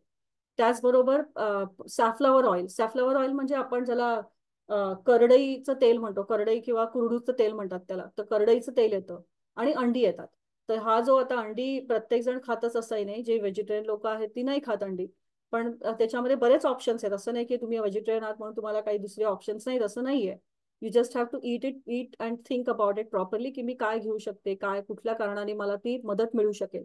सो हे 3 आवश्यक, ज्याला आपण म्हणतो ना न्यूट्रोस्युटिकल्स किंवा न्यूट्रिएंट्स. मग त्याच्यात व्हायटमिन, आता हे carotenoids is again I said can gets converted to vitamin A, vitamin C आणि तिसरं येतं ते व्हायटमिन ई. नंतर त्याच्याच बरोबर आपल्या शरीराला पुढचा जो भाग असतो तो म्हणजे आपल्या मिनरल्सचा, म्हणजे ज्याला आपण क्षार म्हणतो शरीरातले. तर हे क्षार म्हणजे काय, तर एलिमेंट्स जे आपल्या शरीराच्या भागांपैकी आपलं जे अस्थी असतात आपल्या किंवा बोन्स असतात, आणि आपले दात हा आपल्या अस्थींचाच भाग आहे, म्हणजे कॅल्शियमच आहे शेवटी. नंतर फ्लुइड बॅलन्सिंग म्हणजे आपल्या शरीरातलं पाण्याचं प्रमाण कमी जास्त करण्याचा जो भाग असतो, आणि त्याचं नंतर कन्व्हर्जन हे एनर्जीमध्ये करण्याचं, आपल्या बाकीचे फ्लुइड म्हणजे नुसतंच पाणी नाही पण इतर फ्लुइड देखील त्यांचं कन्व्हर्जन एनर्जीमध्ये करण्यासाठी किंवा त्याच्या ऊर्जेमध्ये करण्यासाठी जो महत्वाचा टप्पा असतो तो म्हणजे आपले मिनरल्स किंवा तो ज्याला आपण क्षार म्हणतो शरीरातले. आता या शरीरातल्या क्षारांपैकी काही महत्वाच्या गोष्टींमध्ये हे क्षार असतात. तर ह्याच्यामध्ये आपले ऑइस्टर्स येतात. ऑइस्टर्स आता सगळे सगळे काही खातात असं नाहीये. नंतर लेंटिल्स म्हणजे आपली जी सगळी ज्या डाळी आहेत त्या डाळींमध्ये क्षाराचं या झिंकचं प्रमाण जास्त आहे. ग्रीन पीज म्हणजे वाटाणे येतात. त्याचबरोबर कॉर्न येतं. Oatmeal is very good. This is a new thing which again, हे काय पूर्वी ओटमील होतच असं नाहीये, परंतु ओटमील आता ही नवीन कॅटेगरी माहिती झाली आहे आपल्याला आणि ती अवेलेबल आहे. तो वाय नॉट. म्हणून युजली जेव्हा एल्डरलीजचा म्हणजे तुम्ही इव्हन हॉस्पिटल्समध्ये पण बघाल किंवा कुठल्या ओल्ड होम्समध्ये बघा किंवा ज्याला आपण म्हणतो ना की असिस्टेड लिव्हिंग मध्ये जरी बघितलं तुम्ही, त्यांचे ब्रेकफास्टमध्ये ओटमिलचा खूप जास्त वापर केला जातो, ओटमील आणि अंडी. तर त्याच्यामध्ये ओटमीलमध्ये देखील झिंकचं प्रमाण जे आपल्या त्या बिल्डिंगसाठी आवश्यक आहे, सगळ्यात महत्वाचं क्षार आहे त्या शरीरातलं, आणि ते जसजसं आपल्या बॉडी एजिंग होत असतं त्यावेळेला आवश्यक असणारा क्षार आहे. आणि त्याचा सगळ्यात मोठा क्रुशियल रोल ज्याला आपण म्हणतो ना की ते काय, त्याचा सगळ्यात मोठा भाग जो म्हणतो आपण ते म्हणजे आपले जे शरीरातले हॉर्मोन्स तयार होत असतात त्या हॉर्मोन्सचं चयापचय करणं किंवा त्याचं पचन करणं, हे त्या पूर्ण त्या झिंकचा जो भाग असतो तो झिंक त्या भागामध्ये सगळ्यात मोठं कार्यरत असतं. त्याचबरोबर इन्सुलिन म्हणजे इन्सुलिनचं प्रोडक्शन आणि त्याचबरोबर इन्सुलिनचं योग्य प्रकारे वापर शरीरामध्ये आणि आपलं इम्युन फंक्शन, ह्या 3 महत्वाच्या गोष्टी या झिंकवरती अवलंबून असतात. त्यामुळे इव्हन डायबेटिकचा पेशंट्सचा जेव्हा किंवा डायबेटिक लोकांचा जेव्हा आहार ठरवला जातो त्या आहारामध्ये देखील झिंकचं प्रमाण थोडंसं मॅनेजेबल किंवा थोडं वाढवलं जातं की हा तुम्ही याच्यामध्ये तुम्ही झिंकच्या दृष्टीने त्याचा विचार करा. सो हे एक त्याचं पहिला क्षार. नंतर दुसरं क्षार जे जास्त वापरलं जातं ते म्हणजे मँगनीज. म्हणजे मँगनीज जे आपल्याला ओटमिल मधनं मिळतं, व्हाईट बीन्स मधनं मिळतं, काही प्रिफर्ड नट्स आहेत. म्हणजे युजली आता ओटमील मँगनीज म्हटलं तर तुम्ही मँगनीजचं प्रमाण हे जास्त नॉन व्हेजिटेरियन फूड मधनं मिळतं. पण व्हेजिटेरियन मध्ये आल्मंड्स आहेत, व्हाईट बीन्स आहेत, म्हणजे आपण त्याला पांढरे इकडे काय म्हणतात बरं त्याला, there are particular types off white beans. तर त्या व्हाईट बीन्स मध्ये तुम्हाला त्याचं प्रमाण असतं. आणि प्रिफर्ड जर का जास्तीत जास्त कंपॅरिझन आपण अवेलेबिलिटी बघितली मँगनीजची, कारण मँगनीज हे कुकिंगमध्ये बऱ्यापैकी डिस्ट्रॉय होतं. तर जास्तीत जास्त जर का आपल्याला विचार करायचा असेल की व्हेजिटेरियन आहे मी आणि मला मँगनीज कसं घ्यायचंय, तर मग नट्सचं प्रमाण एखाद्या certain preferred nuts which has more bioavailability in comparison to the other. तर मग आल्मंड्स आहेत, त्याच्यामध्ये काही अजून वेगळ्या प्रकारचे नट्स आहेत जे तुम्ही घेऊ शकता. त्याचा पण भाग इन्सुलिन प्रोडक्शन मध्ये असतो. कार्बोहायड्रेट आणि प्रोटीनचं योग्य प्रकारे मेटाबॉलिझम करण्याचा जो भाग असतो तो देखील मँगनीजशी रिलेशन मध्ये. त्याच्यामुळे ह्या क्षारांमधलं पहिलं झिंक, दुसरं मँगनीज हे महत्वाचं क्षार. अलका, व्हाईट बीन्स म्हणजे ज्याला येलो वाटाणा. कॅनलिनी बीन्स म्हणतात. अच्छा, येलो वाटाणा वेगळा ना? येलो वाटाणा वेगळा नाही, येलो वाटाणा is different. Cannellini beans is the white beans. अच्छा. नंतर तिसरा जो भाग येतो तो म्हणजे सेलेनियमचा. आणि selenium you must have seen की तुम्ही जर का कुठल्या न्यूट्रिशन सर्व्हिसेसमध्ये किंवा एखाद्या नॅचरोपॅथिक डॉक्टरकडे गेला असाल किंवा एखाद्या क्लिनिकल हर्बलिस्टकडे गेला असाल तर बऱ्याच वेळा थायरॉइडच्या हेल्थसाठी सेलेनियम हे खूप जास्त प्रकारे वापरलं जातं. आता हाय अमाऊंट ऑफ सेलेनियम हे ऑर्गन मीट्स मध्ये असतं आणि आपण युजली जी इंडियन लोक असतो तर मीटकडे थोडासा आपला भाग कमी असतो. सी फूड आणि मीट खूप खाणारे कॅटेगरीज खूप तशा लिमिटेड असतात. आणि इंटरमिडिएट अमाऊंट जे असतं ते साधारण म्हणजे ऑर्गन मीट्स म्हणजे काय, तर लिव्हर वगैरेचा प्रकार जो असतो ना त्याच्यामध्ये त्याला these are called organ meats. पण इंटरमिडिएट अमाऊंट मध्ये सर्टन मीट्स मध्ये असतं आणि ग्रेन्स मध्ये पण त्याचं अमाऊंट सगळ्यात कमी असतं. आणि नंतर मग फ्रुट्स आणि व्हेजीज मध्ये येतं. तर सेलेनियम हे जास्तीत जास्त तुम्हाला जर का त्याची शक्यता किंवा आवश्यकता असेल तर we usually give them in the supportive form, in the form of nutritional supplementation along with the food. त्याचे परत दोन महत्वाचा भाग आहे. एक तर इम्युन मॉड्युलेशन मध्ये म्हणजे इम्युनिटी वाढवण्यासाठी, आणि तिसरी गोष्ट म्हणजे थायरॉइड हॉर्मोनचं जे मेटाबॉलिझम असतं, योग्य प्रकारे थायरॉइड हॉर्मोनचं आपल्या शरीरातनं त्याचं डिस्ट्रीब्युशन म्हणा किंवा त्याचा कार्यभाग करण्याचं जे काम असतं ते थायरॉइडचा सेलेनियम करतं. आता त्याचा महत्वाचा जो आता सध्या तुम्ही ज्याच्यातनं घेऊ शकता, जे इझिली अवेलेबल आहे इकडे, ते म्हणजे ब्राझिलियन नट्स. आता किती खावेत ब्राझिलियन नट्स, तर जास्तीत जास्त 3 ते 4 दिवसाला, त्याच्यापेक्षा जास्त ची गरज नाही किंवा रेकमेंडेड पण नाही, कारण त्याचे जसे कुठल्याही गोष्टीचे एक्सेसिव्ह अमाऊंटचे परिणाम होतात तसं प्रत्येकाचे असतात. हॅलो, सॉरी, आय थिंक काही म्हणायचंय का कोणाला? ओके, सो सेलेनियम हे त्या ब्राझील नट्स मधनं तुम्हाला मिळतात. तर ब्राझील नट्स तुम्ही साधारण 3 ते 4 हे दिवसाला तुम्ही एका सिटिंग मध्ये घेऊ शकता. आता एक ट्रेल मिक्सची आयडिया आहे. This is all you can make it at home. This is a quick, काय म्हणतो ना आपण, quick recipe. We all can make it at home. मग त्याच्यामध्ये काही प्रमाणामध्ये वॉलनट्स म्हणजे अक्रोड, ड्राईड ॲप्रिकॉट्स जे आपल्याला मिळतात ना, ड्राईड ॲप्रिकॉट्स इकडे सहज अवेलेबल आहेत दुकानात. तर त्याचे तुकडे म्हणजे ॲप्रिकॉटचे तुकडे आणि फिग्सचे तुकडे, अंजिराचे तुकडे, ड्राईड दोन्ही घ्यायचं. आणि थोडेसे सनफ्लावर सीड्स आणि मग थोडे आल्मंड्स आणि ब्राझील नट्स हे सगळं एकत्र करून त्याचं तुम्ही ट्रेल मिक्स बनवून ठेवू शकता. आणि take that maybe around 1/4 cup of that mixture as a part of your. ह्याच्यामध्ये ब्राझील नट्स टाकले तरी हरकत नाही, की थोडेसे 4चं जो तुम्हाला सर्विंग आहे ते तुम्ही एकत्र घेऊन साधारण पाव कप हे दिवसाला जर का आपण सुरुवात केली खायला आपल्या स्नॅक्सच्या वेळेला किंवा तुमच्या जेवणाच्या बरोबर, कसंही तुम्हाला जसं तुमचा दिवसाचे आहार असतील त्याच्याप्रमाणे, पण त्याचं हे पाव कपाचं सर्विंग पूर्ण दिवसामध्ये जर सुरुवात केली तर it makes a big change to start up with. Just to age a तुम्हाला काहीतरी असं एक प्रयत्न करून बघायचं असेल की हे मला कसं काम करतंय, तो try this out. It's a very simple recipe. Mix everything together. Start with 1/4 cup a day. आता काही फिजिकल चेंजेस आहेत जे आपल्या न्यूट्रिशनल हेल्थवरती इम्पॅक्ट करतात. आता हे फिजिकल चेंजेस कुठले आहेत, तर पहिला जो फिजिकल चेंज असतो तो म्हणजे डायजेस्टिव्ह हेल्थ. आता डायजेस्टिव्ह हेल्थमध्ये आपल्या हळूहळू आपली जी सिक्रेटरी म्युकोसा लायनिंग ज्याला म्हणतो ना, आपल्या स्टमक वरती जे एक लायनिंग असतं त्याला एक गुळगुळीत लायनिंग असतं, ज्याच्यामुळे आपलं सिक्रिशन म्हणजे त्याचे सिक्रिशन असतं, त्याच्यामुळे आपलं पचन नीट होत असतं. तर हळूहळू हळू ते त्याचं डिफिशियन्सी व्हायला म्हणजे त्याचं जर का कमी व्हायला लागलं ते, तर त्याच्यामुळे मायक्रोन्यूट्रिएंटची डिफिशियन्सी व्हायला लागते.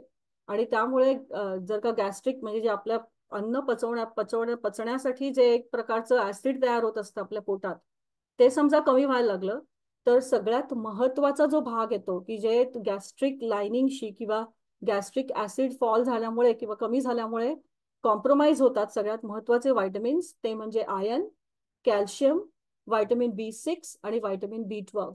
आता जेव्हा B12 तुम्ही चूज करता, B12 आपण सगळेजण आपल्याला खूप माहिती झाली आहे, त्याच्यामध्ये बराच त्याच्यावर लिटरेचर आहे, त्याच्यामुळे बरेचशी लोक व्हायटमिन B12 घेतात.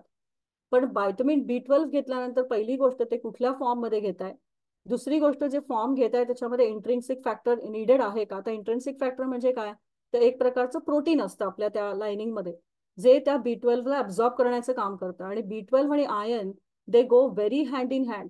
जर का तुम्हाला B12 ची डिफिशियन्सी असेल तर तुम्ही कितीही आयर्न घेतलं तरी तुमचं ते अब्झॉर्ब होणार नाही, आणि इट्स व्हायस वर्सा. तुमचं आयर्न डिफिशियन्सी असेल तर व्हायटमिन B12 डिफिशियन्सी ही खूप कॉमनली बघितली जाते. तर आणि calcium again that is another factor, पण हे तर दोन फॅक्टर खूप बरोबरीने जातात. त्याच्यामुळे असे काही पर्टिक्युलर फॉर्म्युलेशन्स आहेत, त्या पर्टिक्युलर B12च्या फॉर्म्युलेशन्समध्ये किंवा आयर्नच्या फॉर्म्युलेशन्समध्ये B12 ऍड केलेलं असतं. Vitamin C as an antioxidant म्हणून ऍड केलेलं असतं, कारण आयर्न बरोबर अँटीऑक्सिडंट लागतं कारण त्याच्या ॲब्झॉर्बन्सीमध्ये किंवा ते मेटाबोलाइज करण्यामध्ये फ्री रॅडिकल्स तयार होत असतात, आणि त्या फ्री रॅडिकलला एक अँटीऑक्सिडंट लागतं, मग ते व्हायटमिन C असतं त्याच्यामध्ये, बरोबरीने व्हायटमिन B12 दिलेलं असतं. So that's a complete formula along with the intrinsic factor which is necessary for the absorption. नंतर त्याच बरोबरीने पुढचा जो भाग येतो तो म्हणजे आपल्या जी पोटाची जी हेल्थ असते ती आता मग मी इम्प्रूव्ह कशी करू. तर आता ऑफकोर्स आता काही गोष्टी त्या नॅचरली होणार आहेत त्या होणार आहेत, त्याला आपण काही करू शकत नाही एजिंग मध्ये. परंतु योग्य आहार, ॲज आय सेड की योग्य प्रकृतीच्या प्रमाणे आहार, आणि दुसरी गोष्ट म्हणजे काही प्रकारचे प्रोबायोटिक फूड. आता प्रोबायोटिक फूड खूप आपल्याकडे नॅचरली अवेलेबल आहेत. आपलं ताक आहे, नंतर आपल्या आता आता तर किमची हा प्रकार मिळतो, किमची, कंबूचा, हे बरेच लोक खातात. पण आपल्याकडे फर्मेंटेशन फूडचा जी परंपरा आहे ती खूप पहिल्यापासून चालत आली आहे. इडली, डोसा, त्याचबरोबर जर का नीट विचार केला तर आपल्या दिवाळीमधले अनारसे, जेव्हा आपण जे हेवी फूड खातो त्याबरोबर जे अनारसे आपल्या ताटामध्ये असतात, ते अनारसे बनवले कशापासून असतात, तर आपली जे तांदूळ असतं ते तांदूळ खूप वेळा धुवून धुवून धुवून त्याला फर्मेंट करून मग त्याचा अनारसा केलेला असतो. सो अनारशाचं जे पीठ असतं ते फर्मेंटेड पीठ असतं, त्याला जाळी ती फर्मेंटेशनमुळे सुटलेली असते. त्यामुळे या सर्व फूडच्या बरोबर मॅनेज करण्यासाठी प्रोबायोटिक फूड किंवा प्रोबायोटिक्स रेग्युलरली घेणं एका ठराविक काळासाठी, आणि I am not saying you should take it forever. There is a particular way of taking it that you have to talk to your whoever is your professional. You should talk to them की तुम्हाला किती गरज आहे, कुठल्या टाईपच्या प्रोबायोटिकची गरज आहे, आणि किती दिवसातनं कसं घ्यायचं आणि किती काळ घ्यायचं हे तुमच्या प्रकृतीप्रमाणे ठरवलं जातं. दुसरी जी प्रॉब्लेम येतो तो म्हणजे कॅल्शियम आणि व्हायटमिन D डिफिशियन्सीचा. आता एजमुळे किंवा काही सर्टन किडनी कंडिशन्स असतात, त्याच्यामुळे हे जे व्हायटमिन Dचा जो ऍक्टिव्ह फॉर्म आहे कॅल्सिट्रायॉल, तो तयार होत नाही, म्हणजे तो तयार केला जात नाही व्यवस्थित. आणि दॅट लोअर्स म्हणजे कारण कॅल्शियम आणि व्हायटमिन D एकत्र असते, म्हणजे ते गो हँड इन हँड, आणि ते तुमच्या बोन हेल्थसाठी अत्यंत आवश्यक असतात. त्याच्यामुळे व्हायटमिन D जर का लो होत असेल तर कॅल्शियमचं ॲब्झॉर्प्शन नॅचरली तुमचं रिड्यूस होत राहणार. मग तुम्ही किती जरी कॅल्शियम खाल्लं तरी त्याचा उपयोग नाही जर का व्हायटमिन D कमी असेल तर ते तेवढ्या प्रमाणामध्ये ते ॲब्झॉर्ब होणार नाही which needed for your bone health. म्हणून युजली एल्डरलीज ना किंवा एजिंग बॉडीज ना जे आणि साधारण 60 ते 65 वर्षाच्या पुढे कमीत कमी लागणारं व्हायटमिन D जे आहे ते 600 IUs. मी तर म्हणेन 600 IUs is a very very low dose which is recommended. Up to 1000 to 2000 IUs you can take every day. 1000 is a good startup. आणि कॅल्शियम 1 ते 2 ग्रॅम, आणि ते तुमच्या, आणि this is I am talking about a dietary calcium which is something which comes from your food. तिसरा जो भाग असतो good source of calcium overall, तर तो कॅल्शियम कुठनं मिळणार आहे आपल्याला, तर एका टाईपचं हार्ड चीजेस असतात, म्हणजे ज्याच्यात चेडर चीज असतं. तर एमॅन्टलर म्हणजे एक स्विस टाईपचं चीज आहे. तो स्विस गावावरनं आलेलं त्याचं ते नाव आहे, एमॅन इज ते नाव आहे त्या गावाचं, आणि त्याच्यावरनं आलेलं ते चीज असतं. थोडंसं हार्ड चीज असतं. नंतर सोयाबीन्स असतात, कॅबेज आहे, कोबी तर आपण जेवणामध्ये घेऊ शकतो, नक्की कोबीची भाजी करू शकतो. योगर्ट म्हणजे ते दही आहे ते ताकाच्या प्रमाणामध्ये, शक्यतो पातळ ताकाच्या रूपात. होल मिल्क आहे. पण तर फेनल म्हणजे आपलं बडीशोप नाही, तर फेनलची भाजी म्हणते मी, जी भाजी मिळते इकडे ती. ब्रॉकली, सॅमन आणि ऑरेंज हे सगळ्यात जास्त कॅल्शियमच्या कंटेंटमध्ये येतात. So that you can start introducing in the diet. तिसरी जी येते ती इम्युन हेल्थ. आता इम्युन हेल्थला म्हणजे त्याचा जो आपल्या अँटीबॉडीचं जे प्रोडक्शन असतं आपल्या शरीरामधलं, ते थोडे कुठेतरी कॉम्प्रोमाइज व्हायला सुरुवात होते. मग त्याच्यामध्ये न्यूट्रिएंट्स कुठले लागतात, तर zinc, vitamin C, vitamin E आणि व्हायटमिन B6. आता झिंक बद्दल आपण बोललो, व्हायटमिन सी बद्दल बोललोय, ई बद्दल बोललोय. आपण थोडंसं व्हायटमिन B6 बद्दल बोलूया की हे B6 येतं कुठनं. तर vitamin B6 which is also called as pyridoxine किंवा पायरोडॉक्सिन म्हटलं जातं. आणि हे डायटरी सोर्समधनं आपल्या शरीरामध्ये पहिलं घेत जातं आणि ते त्याचा पुढे ऍक्टिव्ह फॉर्ममध्ये कन्व्हर्जन करणं आवश्यक असतं शरीराला. आणि ते ऍक्टिव्ह फॉर्म इज द, त्याला आपण P5P असं नाव दिलं जातं. आता ज्या काही कॉम्प्रोमाइज बॉडीज आहेत की ज्यांच्यामध्ये काही कमतरता आहेत, ज्यांना हे डायरेक्ट कन्व्हर्जन पॉसिबल होऊ शकत नाही, अशा वेळेला व्हायटमिन B6 हे सप्लिमेंटल फॉर्ममध्ये 5 जेव्हा तुम्ही घेता तेव्हा ऑलवेज लुक फॉर P5P. आणि युजली हा सप्लिमेंटल फॉर्म तसाच मिळतो. पिरिडॉक्सिल 5-फॉस्फेट हा जो प्रभाव असतो तो बघायचा पहिला, की मी P5P घेतोय का. That is the supplemental form. आणि त्याचा उपयोग कशामध्ये असतो, तो प्रोटीन सिंथेसिस, जे प्रोटीन प्रोड्यूस करण्यासाठी, नॉर्मल ब्लड शुगर लेवल ठेवण्यासाठी, नायसिन फॉर्मेशन, आपलं जे ओव्हरऑल सर्क्युलेशन आहे शरीरातलं ते लागतं. नंतर लिपिड मेटाबॉलिझम म्हणजे आपण एक्सेसिव्ह जे काही फॅट तयार करतोय किंवा ज्या नको असलेल्या अनवॉन्टेड गोष्टी तयार करतो त्याला काढून टाकण्याचं काम, रेड ब्लड सेल्सचं फंक्शन नीट करायला, आणि न्यूरो ट्रान्समिटर म्हणजे पुढे जाऊन जो अल्झायमर आणि डिमेन्शिया आणि हे जे प्रकार सुरू होतात किंवा anything related with the neuro transmitter diseases किंवा प्रॉब्लेमॅटिक सिच्युएशन जे येतात पुढे, तर त्याचं कंट्रोल ह्या बऱ्यापैकी व्हायटमिन B6 वरती असतं. त्याच्यामुळे हे देखील तुम्ही तुमच्या आहारामध्ये घेऊ शकता. आता डायटरी सोर्स कुठले आहेत त्याचे, तर बटाटे, बनानास म्हणजे एक केळं रोजच्या रोज, जर का तुम्हाला साखरेचा प्रॉब्लेम नसेल, रोज केळ्याचं तुम्ही सेवन करू शकता. लेंटिल्स म्हणजे अनेक प्रकारची वेगवेगळी कडधान्य. ब्रुअर्स यीस्ट म्हणजे आपण जे इथे जे काय म्हणतात अल्कोहोल किंवा ब्रुईंग वापरतात त्याच्यासाठी एक प्रकारचं यीस्ट असतं ते. नंतर नॉनव्हेजमध्ये किंवा फिशमध्ये ट्राऊट येतं. स्पिनच आहे, स्पिनच बऱ्यापैकी चांगल्या प्रमाणामध्ये डायटरी सोर्स देतं. आणि तिसरं म्हणजे काफ लिव्हर, ते आता आपण तो भाग खूप कमी खातात सगळेजण किंवा तो आपण वापरत नाही राहत, परंतु these are the main dietary sources for the B6. तर शेवटी सगळ्याचं सार काय, तर एक म्हणजे जेव्हा आपलं एजिंग सुरू असतं तेव्हा सगळ्यात मिनिमल प्रोसेस्ड हेल्दी मील घेणं. मग त्याच्यामध्ये खूप चॉईसेस येतात आपल्याला. योग्य प्रकारचा अति तिखट, अति तेलकट हा प्रकार थोडा टाळावा, कारण तो शरीरावरती जड असतो पचवण्यासाठी. नंतर सगळ्यात चांगले सात्विक डाएट कुठलं, तर खिचडी आहे, मऊ भात आहे, त्याच्याबरोबर गुरगुट्या भात आहे, मेतकूट तूप भात आहे, वरण भात आहे, अशा प्रकारचे वेगवेगळे किंवा डाळींचे वेगवेगळे प्रकार जे पचनाला थोडेसे सोपे असतात. आणि असं नाही की तुम्ही खाऊच नका काही दुसरी गोष्ट, कुठलाही आहार घ्यायला काही हरकत नाही, फक्त तो प्रमाणात घ्यावा. अतिरेक सगळ्याचा की मी एक दिवस फक्त आजचा दिवस मी लंच केला फक्त भजीचाच, असं नाही होऊ शकत. भजीच्या ऐवजी त्याला थोडी एक दांडी घालून मी भाजी आज खाल्ली एवढं जरी बोललं तरी खूप आहे. की भाजीचं आपण म्हणजे तुम्ही प्रमाणामध्ये घ्या तुम्हाला, आणि प्रत्येकाला चवी असतात, चवीप्रमाणे त्याला मला त्याची इच्छा होते याचं काही वाईट नाही याच्यामध्ये, तुम्ही खा पण ते प्रमाणात खा, विच इज फाईन. आता शेवटचा आणि सगळ्यात महत्वाचा जो भाग येतो तो एजिंगच्या पिरियडमध्ये येतो, तो म्हणजे बेस्ट सोशल ऍक्टिव्हिटीज आणि तुमची स्पिरिच्युअल आणि मेंटल हेल्थ. तर त्याच्यामध्ये पहिली गोष्ट म्हणजे अशा प्रकारचे ग्रुप जॉईन करा ज्याच्यामध्ये पॉझिटिव्ह कामासाठी किंवा पॉझिटिव्ह कॉजसाठी ते काम करतात आणि कुठल्याही प्रकारची फेम म्हणून ते काम केलं जात नाही.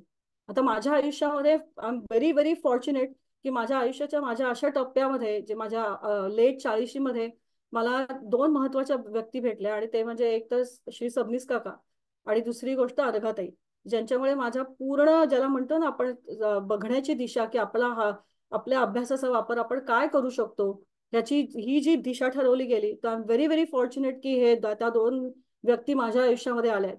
तसंच माझ्या बरोबर या प्लॅटफॉर्म मध्ये 2 अजून व्यक्ती आहेत की ज्यांनी माझ्या सारखं काम करण्याचा विचार केला. So I am surrounded by very very positive people, ज्याच्यामध्ये अंजली जोशी येते आणि सायली अमरापूरकर येते, ज्याच्यामध्ये आम्ही वेगवेगळ्या ठिकाणून कामं करतो पण we are like minded people. त्याचबरोबर माझी खूप आता एक जवळची मैत्रीण जी माझ्या बरोबर येते ती म्हणजे Sonali Pethe. She is also willing to do lot of different things for elderlies किंवा त्याचा कॉज वेगळा आहे. तो हळूहळू जसजशी आपली लाईफस्टाईल बदलायला लागते, जसं जसं आपलं थिंकिंग बदलायला लागतं, आपली स्पिरिच्युअल ग्रोथ व्हायला लागते, त्याप्रमाणे तुमचे आपोआपच तुमच्या आजूबाजूला तशी माणसं यायला सुरुवात होतात किंवा क्रिएटिव्ह व्हायला सुरुवात होतात. So as I mentioned in the other groups also की कम्युनिटीचा आपण भाग लागतो. जसं आपल्या आईवडिलांचं ऋण आहे कम्युनिटीचं किंवा आपल्या समाजाचं ऋण उतरवणं ही आपला ते लाईफस्टाईल मधलं किंवा आपल्या लाईफ स्पॅन मधलं ते काम असतं. त्याच्यामुळे आपल्या समाजाचं ऋण उतरवा. Offer free services of your expertise what ever you know. आपण कधीच कुठल्याच बाबतीमध्ये कधीच एक्सपर्ट होऊ शकत नाही, कारण की त्यापर्यंत पोहोचण्यासाठी किंवा ते ज्ञान मिळवण्यासाठी तुम्हाला अनेक अनेक अनेक प्रकारच्या उच्च गोष्टी गाठाव्या लागतात किंवा त्या उच्चत्वाला जावं लागतं. त्याच्यात आम्ही तर 1% पण आहे. त्याच्यामुळे जे तुम्हाला माहिती आहे ते offer to the people and take the other things from the others also. Spread out the act of kindness what you give and what it comes back to you. कदाचित तुम्हाला जर का उपयोग नाही झाला पण तुमच्या मुलांना तुमच्या नातवंडांना त्याचा उपयोग होऊ शकतो. Whatever you are giving it comes back. That is how the law of nature is. त्यामुळे डेली मेडिटेशनची प्रॅक्टिस सत्वगुण आपल्यामधला जागृत करणं हा आपल्या त्या एजिंग पिरियड मधला भाग असतो. आणि it's a very very very helpful thing when you start if you have to start ageing gracefully. So सत्वाची क्वालिटी आपल्यामधली इम्प्रूव्ह करा. त्यामुळे आपल्याला पुढचे येणारे जे मार्ग असतात ते आपोआप ओपन व्हायला सुरुवात होते. आणि this is all I have to say for today. आणि I am glad that we are all here together. आणि आपण ज्या प्लॅटफॉर्मवरती सगळे एकत्र आलो आहोत त्याचं देखील काहीतरी कारण असावं. That's why we are all together. That's why we are all sharing with each other. And I'm very, very grateful again for this presentation to happen. I hope that you have all enjoyed it today. And I hope that it was something helpful to you all. Thank you. Thank you Alka very much. खूपच माहितीपूर्ण होतं. आणि तू ageing म्हणालीस तर आज सकाळीच मी विचार करत होते की एजिंग म्हणजे फक्त म्हातारे असं नाही, तर we start ageing as soon as we are born, right? So हे सगळ्यांसाठी आहे ही माहिती तू आज जी सांगितलीस ती. तर थँक्यू सो मच.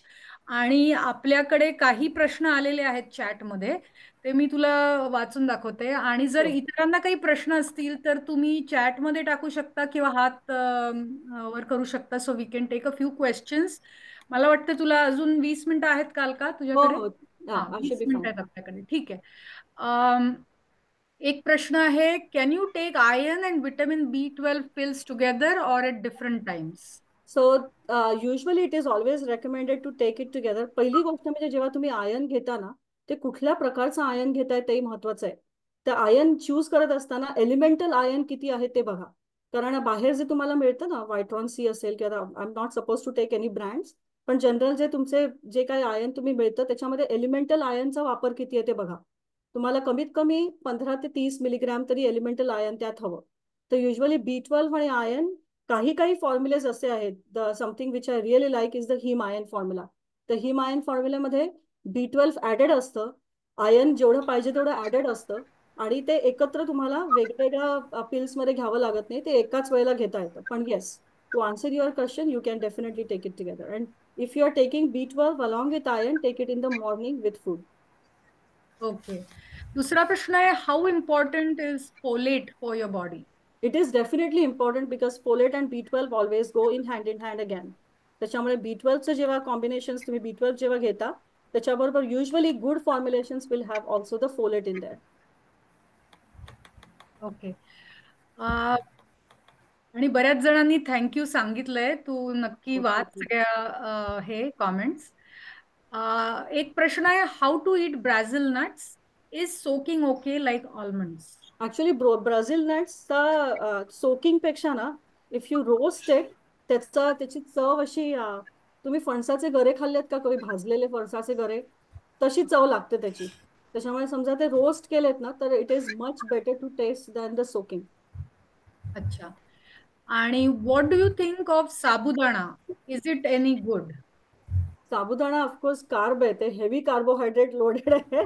म्हणून जेव्हा साबुदाणा बनवतो आपण त्याच्यामुळे अगेन आपल्या लोकांनी इतका सॉलिड विचार करून ठेवलाय की त्या साबुदाण्याच्या खिचडीमध्ये दाण्याचं कूट हे टाकलंच पाहिजे. कारण त्या दाण्याच्या कुटाबरोबर ते मिळणारं जे प्रोटीन आहे ते तुमच्या कार्बोहायड्रेट्सला बॅलन्स करायला मदत करतं. त्याच्यामुळे कधीतरी वन्स इन अ वाईल कधी वाटलं की सकाळच्या नाश्त्याला साबुदाण्याची खिचडी खावी, नक्की खा. पण भरभरून फक्त साबुदाणाच दिवसभर खायचा, कारण आपला उपवासाचा दिवस आहे असं नाही. आणि साबुदाण्याची खिचडी कमी तेलात किंवा अगदी एक मी ऍक्च्युली ना एका शेतकऱ्याचा व्हिडिओ पाहिला होता आणि त्याच्यामधनं आय ऍक्च्युली लर्न की साबुदाण्याची खिचडी ही बिना तेलाची बनवता येते. कारण त्या हो जो त्याची हो. तो जो काय म्हणतात त्याला दाण्याचं कूट असतं, त्या दाण्याच्या कुटामध्ये इतक्या व्यवस्थित प्रमाणामध्ये ऑइल असतं की तुम्हाला ऍक्च्युली लागतच नाही त्याच्यामध्ये. आणि ती बिना तेलाची खिचडी इतकी मोकळी होते की तुम्ही त्याच्यामध्ये काहीही ऍड करू शकता. तुम्हाला काजूचे तुकडे ऍड करायचे तर करा. मनुका खूप छान लागतात त्या खिचडीमध्ये. किंवा वरनं तुम्हाला अगदी अक्रोड जरी टाकायचं असेल खिचडीत तरी पण छान लागतात. किंवा अक्रोडाच्या कुटामध्ये पण खिचडी खूप छान होते. So try different combinations out. अगदी. आणि मी करून बघितली आहे, मायक्रोवेव्ह मध्ये साबुदाण्याची खिचडी करता येते, हा, तेल न वापरता, आणि खूप सुंदर होते. थँक्यू. रेखाताईंनी विचारलंय, does the medication affect digestive lining? It definitely does. It definitely does. परंतु ऑफकोर्स आता हा तो सब्जेक्ट नाही आहे, कारण प्रत्येक मेडिकेशनचा प्रत्येक प्रभाव वेगवेगळा असतो. आपण दॅट इज हाऊ द, कारण मेडिकेशन्स हे तुमच्या एका ठराविक कंडिशनसाठी दिलेली असतात. आणि मुख्यतः पहिली गोष्ट म्हणजे कधीही कुठलंही औषध स्वतःच्या डोक्याने बंद करू नका. these doctors are very highly trained. They know what they are doing. So follow their advice. आणि जे काही असेल ते त्यांच्याशी ओपनली बोलून संगम मताने जे काय करायचं ते करा. पण मेडिकेशनचा इफेक्ट होतो, पण त्याच्याबरोबर that's why you are pharmacist. When you go to the pharmacy, ask them की आता हे पर्टिक्युलर मेडिकेशन असेल तर त्याबरोबर मी कुठल्या प्रकारचा सपोर्ट घेतला पाहिजे, न्यूट्रिशनल सपोर्ट घेतला पाहिजे. डायटिशियन असतात त्यांना विचारा की काय घेतलं की ते बॅलन्स आउट होऊ शकेल. So you can always manage that. Okay.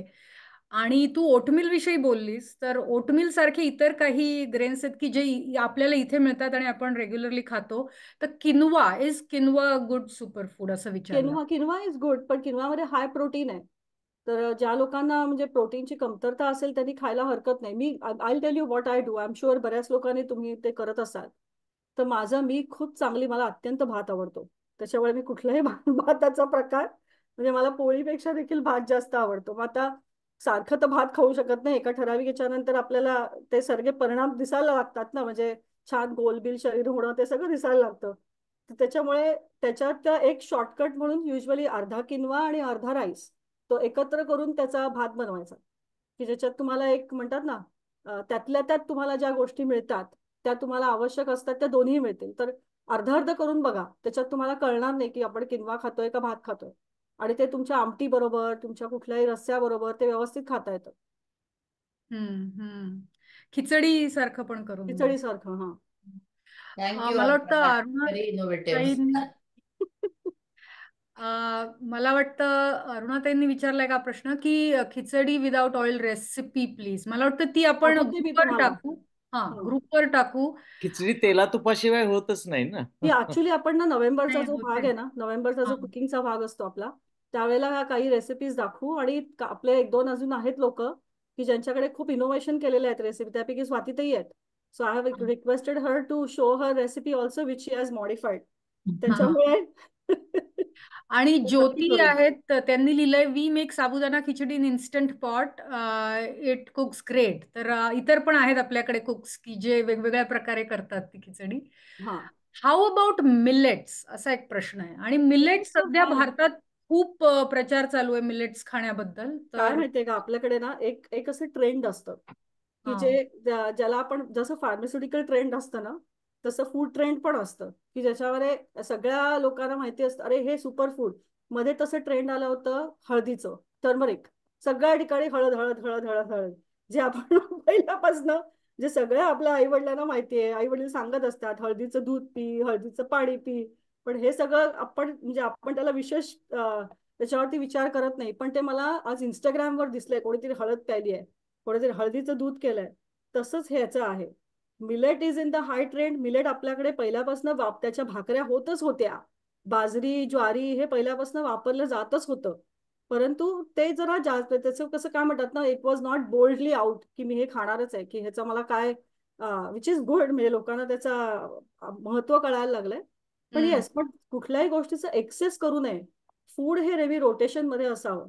तुम्ही जर का एकच फूड मी दिवसभर म्हणजे पुढचा आठवडा पूर्ण मी मिलेटच खाणार असं नाही. रोटेट करा. आपल्या आहाराचे कितीतरी वेगवेगळे स्वाद आहेत. ते वेगवेगळे स्वाद अवलंबून बघा, म्हणजे निदान विचार तरी करा की आज मी एक खाल्लंय, आज मी ते खाल्लंय. इनोव्हेटिव्ह आयडियाज असतात. प्रयत्न करा त्याचा. खूप वेगवेगळे प्रकार आपल्याला करता येणं शक्य असतं. अजून एक प्रश्न आहे की नट मिक्स विथ ॲप्रिकॉट्स विषयी परत सांगाल का? आणि रिलेटेड प्रश्न आहे की the trail mix picture you showed had cashews in the bowl, should we add them too? Yeah, you can add anything you want. I just gave you the basic recipe. त्याच्यात तुम्हाला अगदीच काही लोकांना अरे म्हणजे खूप ब्लँड होत आहे तर डार्केस्ट चॉकलेट चिप पण मिळतात इथे, ज्याच्यामध्ये तुम्हाला त्याच्यात हे नसतं, साखर नसते आणि very high in antioxidants. At that. मला जे हवं ते करा. There is no hard and fast recipe की हे अलकाने सांगितलंय म्हणून मी असंच करणार असं नाहीये. त्याच्यामध्ये तुम्ही काहीही करू शकता. कुठलेही इनोव्हेशन्स तुम्हाला पाहिजे तसे करू शकता. आणि दुसरं ड्राईड फ्रुट्स पण खूप छान मिळतात. म्हणजे आमच्या इथे ट्रेडर जोज मध्ये किंवा तुमच्या सगळ्यांकडे पण असणारच ते. तर वेगवेगळे पॅकेट्स आणून ते एकत्र करता येतात तुमच्या चवीनुसार आणि ह्याच्यानुसार तुम्हाला काय हवं. What is next question, what is your opinion on granola? Granola घ्यायला हरकत नाही. ग्रनोला ओटमिलचाच बनवलेला असतो मेनली, पण ग्रनोलामध्ये शुगर असते. त्याच्यामुळे किती प्रमाणामध्ये शुगर आहे, ग्रनोला घरी तयार करा. It's another good way of doing. If you guys want, आपण ह्या सगळ्या रेसिपीजचं छोटं छोटं सेशन्स करू शकतो. It's very very easy to make. त्याचं असं काही म्हणजे रॉकेट सायन्स नाही आहे त्याच्यामध्ये. There are lots of things we can do it at home. फक्त शुगर कॉन्टेंट बघा, त्याच्यात आर्टिफिशियल शुगर आहे का, त्याच्यामध्ये किती आर्टिफिशियल शुगर टाकलेली आहे. बरं, टाकलेली असेल आणि तुम्हाला ग्रनोला खायचाच असेल तर किती प्रमाणात घेऊ शकते मी. That is all it is needed. कुठलंही असं फूड वाईट असं नाही आहे ते. डिंकाचे लाडू खाल्ले तर चालतील का वर्षभर, असा प्रश्न आहे.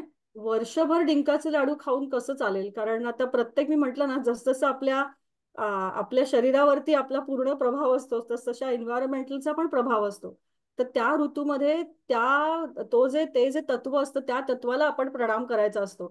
तर आता डिंकाचे लाडू समजा आपण ऑलरेडी हीट त्याच्यात आहे, बऱ्यापैकी ते उष्ण आहे आणि तेच समजा आपण उन्हाळ्याच्या दिवसामध्ये खाल्ले गेले तर ऑलरेडी अग्नितत्व लाडवात आणि इतका आपण अग्नी प्रज्वलित करू की नंतर पुढे होणारे आपल्याला जे परिणाम असतात next day morning Wien you go for the elimination, मग ते तुमचं जे वायू तत्व असेल ते म्हणेल मी नाही ऐकणार तुझं, तू बाबा जास्त प्रमाणामध्ये देवात अग्नितत्वाचीच पूजा केली आहेस, आता त्याच्याच बरोबर राहा, असं नाहीये. त्याच्यामुळे त्या आहाराचा वापर त्या प्रमाणामध्ये तसा करावा. विजयाताई म्हणतात की अनारसे हे प्रोबायोटिकचं एक्झाम्पल आवडलं. हो, थँक्यू. दुसरा प्रश्न आहे, how about makhana, is it okay to have few every day? Yes, absolutely. मी मखानाचं ऍक्च्युली ते ज्याला फॉक्सनट म्हणतात किंवा कमळाचे जे बी असते ती बेसिकली, तर ते त्याच्यामध्ये हाय प्रोटीन असतं. परंतु ज्या लोकांना पचनाचा त्रास आहे त्याच्यात आयनचं प्रमाण पण जास्त आहे. आणि ज्या पदार्थांमध्ये आयनचं प्रमाण जास्त आहे ते तुम्हाला कारण आयनचा प्रॉपर्टी काय आहे तर ते वॉटर म्हणजे जे पाणी असतं ते खेचून घेण्याचा प्रयत्न करतं तुमच्या आपल्या शरीरामधलं. त्याच्यामुळे तुम्हाला कॉन्स्टिपेशनचा त्रास होऊ शकतो. त्याच्यामुळे मखना तुम्ही जर का खाल्लात तर तो, ज्यांना हा प्रॉब्लेम आहे कॉन्स्टिपेशनचा, तरी थोडासा तुपात तळून घ्यावा. तुपामध्ये तळून मग तो खाल्लात तरी चालेल किंवा कशात तरी भिजवून घ्यावा. आणि जर का तुम्हाला नुसताच खायचा असेल ॲज अ ट्रेल मिक्स म्हणून, मी माझ्या घरी ऍक्च्युली माझ्या मुलीला कायम डब्यात देते ते ॲज अ स्नॅक. तो साधारण अर्धा कप वगैरे असं घ्यायला हरकत नाही. तो थोडा फोडणीला देऊन त्याला थोडं हलकं करा आणि देन यू इट इट. अच्छा. कुणीतरी विचारलंय, your email, can I get in touch with you about my skin issue? तर तुला अलका कसं कॉन्टॅक्ट काय शेअर मी करणार? माझा लेट मी आता कॉमेंट्स मधले प्रश्न झालेत, जर कुणाला विचारायचे असतील तर हात वर करून आपण थोडे प्रश्न घेऊ शकतो, अगदी थोडे. अलका नेहमीप्रमाणे अतिशय अप्रतिम झालेलं आहे सगळं, छानच. मला एक प्रश्न विचारायचा होता की वन अ डे वुमनची सप्लिमेंट मिळते ती कधीपासून घ्यायला, ती नेहमी घ्यावी का पहिलं, आणि घ्यायची असेल तर साधारण what age we can start that? या सप्लिमेंट्स या तुम्हाला आपल्या जे वन डे वगैरे ज्या काही रेग्युलर सप्लिमेंट्स आहेत ना, त्या युजली मल्टीव्हिटॅमिनचा तो RDA खूप अशी जास्त व्हॅल्यू त्याच्यात नसतेच. एनिवे जे रेकमेंडेड व्हॅल्यूज आहेत, आपल्या रेकमेंडेड डेली अलाउन्सेस आहेत, ते त्याच्यामध्ये टाकलेलं असतं. त्याच्यामुळे घ्यायला काहीच हरकत नाहीये. That is not a problem because it gives you that some extra support. If you ask me if I take the multivitamin in one dose, तर I don't. I usually take it in two divided dose. म्हणजे of course ही माझीच गरज आहे. हे प्रत्येकाच्या गरजेप्रमाणे तुम्ही घ्या. तुम्हाला जसं शक्य असेल त्याप्रमाणे घ्या. आणि मल्टीव्हिटॅमिन जर का तुम्हाला युजली अनफॉर्च्युनेटली ना या काळामध्ये मल्टीव्हिटॅमिन घ्यावं लागतं, कारण तुमच्या न्यूट्रिशनल व्हॅल्यूज ज्या तुमच्या फूडमधनं मिळतात त्या कम्पॅरेटिव्हली कमी असतात. म्हणजे त्याचं आधीचं जर का मोजमाप आपण केलं तर ते कमी आहे. त्याच्यामुळे मल्टीव्हिटॅमिन युजली रेकमेंडेड आहे टू सपोर्ट बेसिकली.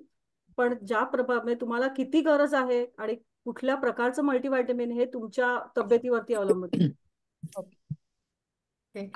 अलका, मी विचारू एक प्रश्न? हा विचारा स्वाती ते. तू जसे डिंकाच्या लाडवाचं बोललीस तसे आपण अळीवाचे लाडू करतो, ते कोणत्याही सीझनला चालण्यासारखे आहेत का? आणि म्हणजे त्याच्यामध्ये मी गुळाच्या ऐवजी मी आता हे घालते, काय ते आपले डेटची पेस्ट परवा आपण बोललो तसं, तर इज दॅट ओके? त्यामध्ये अळीवाचा पण तोच प्रॉब्लेम आहे. अळीव थोडासा म्हणजे त्याची जर का एनर्जी बघितलीत ना तुम्हाला, तर एनर्जीच्या दृष्टीने ते थोडंसं जड आहे पचायला. जडपेक्षा पण उष्ण आहे रादर. आणि अळीवाचे लाडू आपल्याला युजली प्रेग्नन्सी नंतर का देतात, तर जेव्हा त्याचे धातू डिप्लीट झालेले असतात ना त्या बाईचे, जेव्हा ते बिल्ड करायचं असतं परत त्याला, त्या बिल्डिंगसाठी ते अळीवाचे लाडू दिले जातात. तुमची तब्येत नीट असेल, तुमची पचनशक्ती योग्य असेल तर खायला हरकत नाही. फक्त जेव्हा अशा प्रकारचं कुठलेही उष्ण प्रकार तुम्ही घेता त्यावेळेला त्याच्या बरोबरीने काहीतरी त्याला सप्रेसिंग किंवा ज्याला म्हणतो ना एक बॅलन्स आउट करणाऱ्या गोष्टी असतात. मग त्याच्याबरोबर थंड दूध, थंड म्हणजे फ्रीज मधलं नाही पण जे त्या रूम टेम्परेचरचं दूध असतं ते घ्यावं. मग त्याने थोडंसं बॅलन्स आउट होते त्या गोष्टी. परंतु पूर्ण 24 आपलं 12ही महिने तुम्ही ते खाऊ शकाल का, तर त्या विचारांची मी नाहीये. आणि अगेन प्रत्येकाचा एक वेगवेगळा त्याचा भाग असतो. आणि दुसरं मी विचारणार होते, ते मक्यानं आपण जे बघितलेत ना, मी त्याच्यावरच्या पाकिटावरती बोलले त्याच्यावरती प्रोटीन्सचं कंटेंट जास्ती दाखवत नाही. It shows like 0 or 1%. I am not sure, म्हणून मी काही वेळेला आणत नाही. हा नाही, प्रोटीनचं प्रमाण त्याच्यामध्ये नाही पण आयर्न त्याच्यामध्ये असतं. बरं ते पण प्रोसेस्ड आहे हे लक्षात ठेवा, कारण आपल्याला जे ऍक्च्युअल फॉक्सनट मिळतं ते ऍक्च्युअल जे मिळतं त्याचं डेन्सिटी आणि ते भाजून त्याचा जो तयार होणारा मखना असतो त्याची डेन्सिटी मध्ये फरक आहे. पण त्याच्यात कार्ब जास्त आहेत ना ग? कशामध्ये? मखानामध्ये कार्ब्स येणारच, त्याच्यात कार्ब्स आहेतच, पण त्याच्यात म्हणून मी तुम्हाला म्हटलं त्याचं एक प्रॉपर सर्विंग आहे. तुम्ही जर का असं बाउलभर मखाना तर मात्र प्रॉब्लेमॅटिक आहे. त्याशिवाय जे खाल ते थोडं प्रमाणामध्येच. एक प्रश्न हॅपी बर्थडे. हो थँक्यू. एक मिनिट, आपण सगळ्यांचे प्रश्न घेण्यासाठी ना जर तुम्ही हात वर केला तर कळेल कुणाला प्रश्न विचारायचा. मेधा? हा, मला प्रश्न आहे की बेबी स्पिनेच वर्सेस आपला रेग्युलर स्पिनेच बंच, त्याच्यामध्ये nutrients wise is there any difference? Yes there is. फायबरच्या चांगलं प्रमाणामध्ये आहे. So baby spinach is more preferable in comparative to the मोठा जो स्पिनच असतो ना. मोठ्या स्पिनच मध्ये ऍक्च्युली त्याच्या जो आतमधला तो दांडा असतो तो बऱ्यापैकी डेन्स असतो. राईट. तो जर का तू जास्त व्यवस्थित तुम्ही शिजवला नाहीत ना तर त्याचा पोटावरती परिणाम होऊ शकतो. ओके. त्यामुळे नुसता जर का खायचा असेल म्हणजे रॉ खायचं असेल तर बेबी स्पिनच इज रेकमेंडेड. आपण शिजवायचं असेल तर then I would go for the bigger spinach, matured spinach. Okay, thank you. आणि frozen versus fresh of course is there of course there is going to be a difference. पण तुका म्हणे त्यातल्या त्यात की ह्याच्यापेक्षा कॅनपेक्षा एक्झॅक्टली ज्यातल्या त्यात फ्रोझन जी गोष्ट असते ती बरी. बरं, ओके, थँक्यू. विजयताईंनी विचारलंय प्रोटीन पावडर बद्दल काय मत आहे? प्रोटीन पावडर फार काय मी सपोर्ट करत नाही. एक तर पहिली गोष्ट म्हणजे आर्टिफिशियल गोष्टी, आता काही लोकांना खरंच प्रोटीनच्या पावडरची गरज असते, परंतु again there is a way of चुझिंग protein powder. तुम्ही कुठल्या प्रकारचं प्रोटीन पावडर चूज करताय त्याच्यावरती देखील असतं. त्याच्यात प्री प्रोबायोटिक टाकलेले आहेत की नाही ते बघायला हवेत, एन्झाईम्स आहेत की नाही ते पाहायला हवेत.